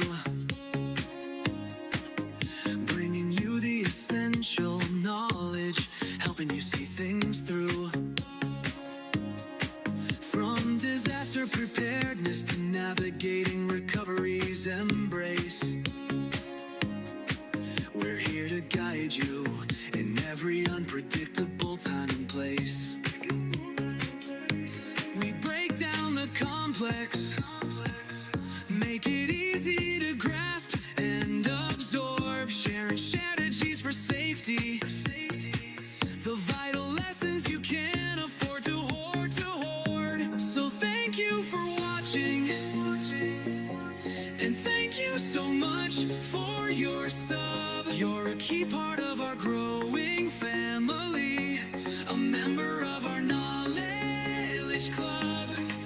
With every like, every share, and every comment you send our way, our critical message spreads further, helping more people every single day. Together we're stronger and more prepared. That's the truth we all abide. You help us build resilience with nowhere for uncertainty to hide. Your engagement truly inspires us. Your feedback acts as a guiding light, helping us continually grow and making our channel's future bright. We're always learning, always striving to be better, bring you the most up-to-date information, no matter the weather. Emergency Management Associates is here for you now and forever, it's true. Keep watching, keep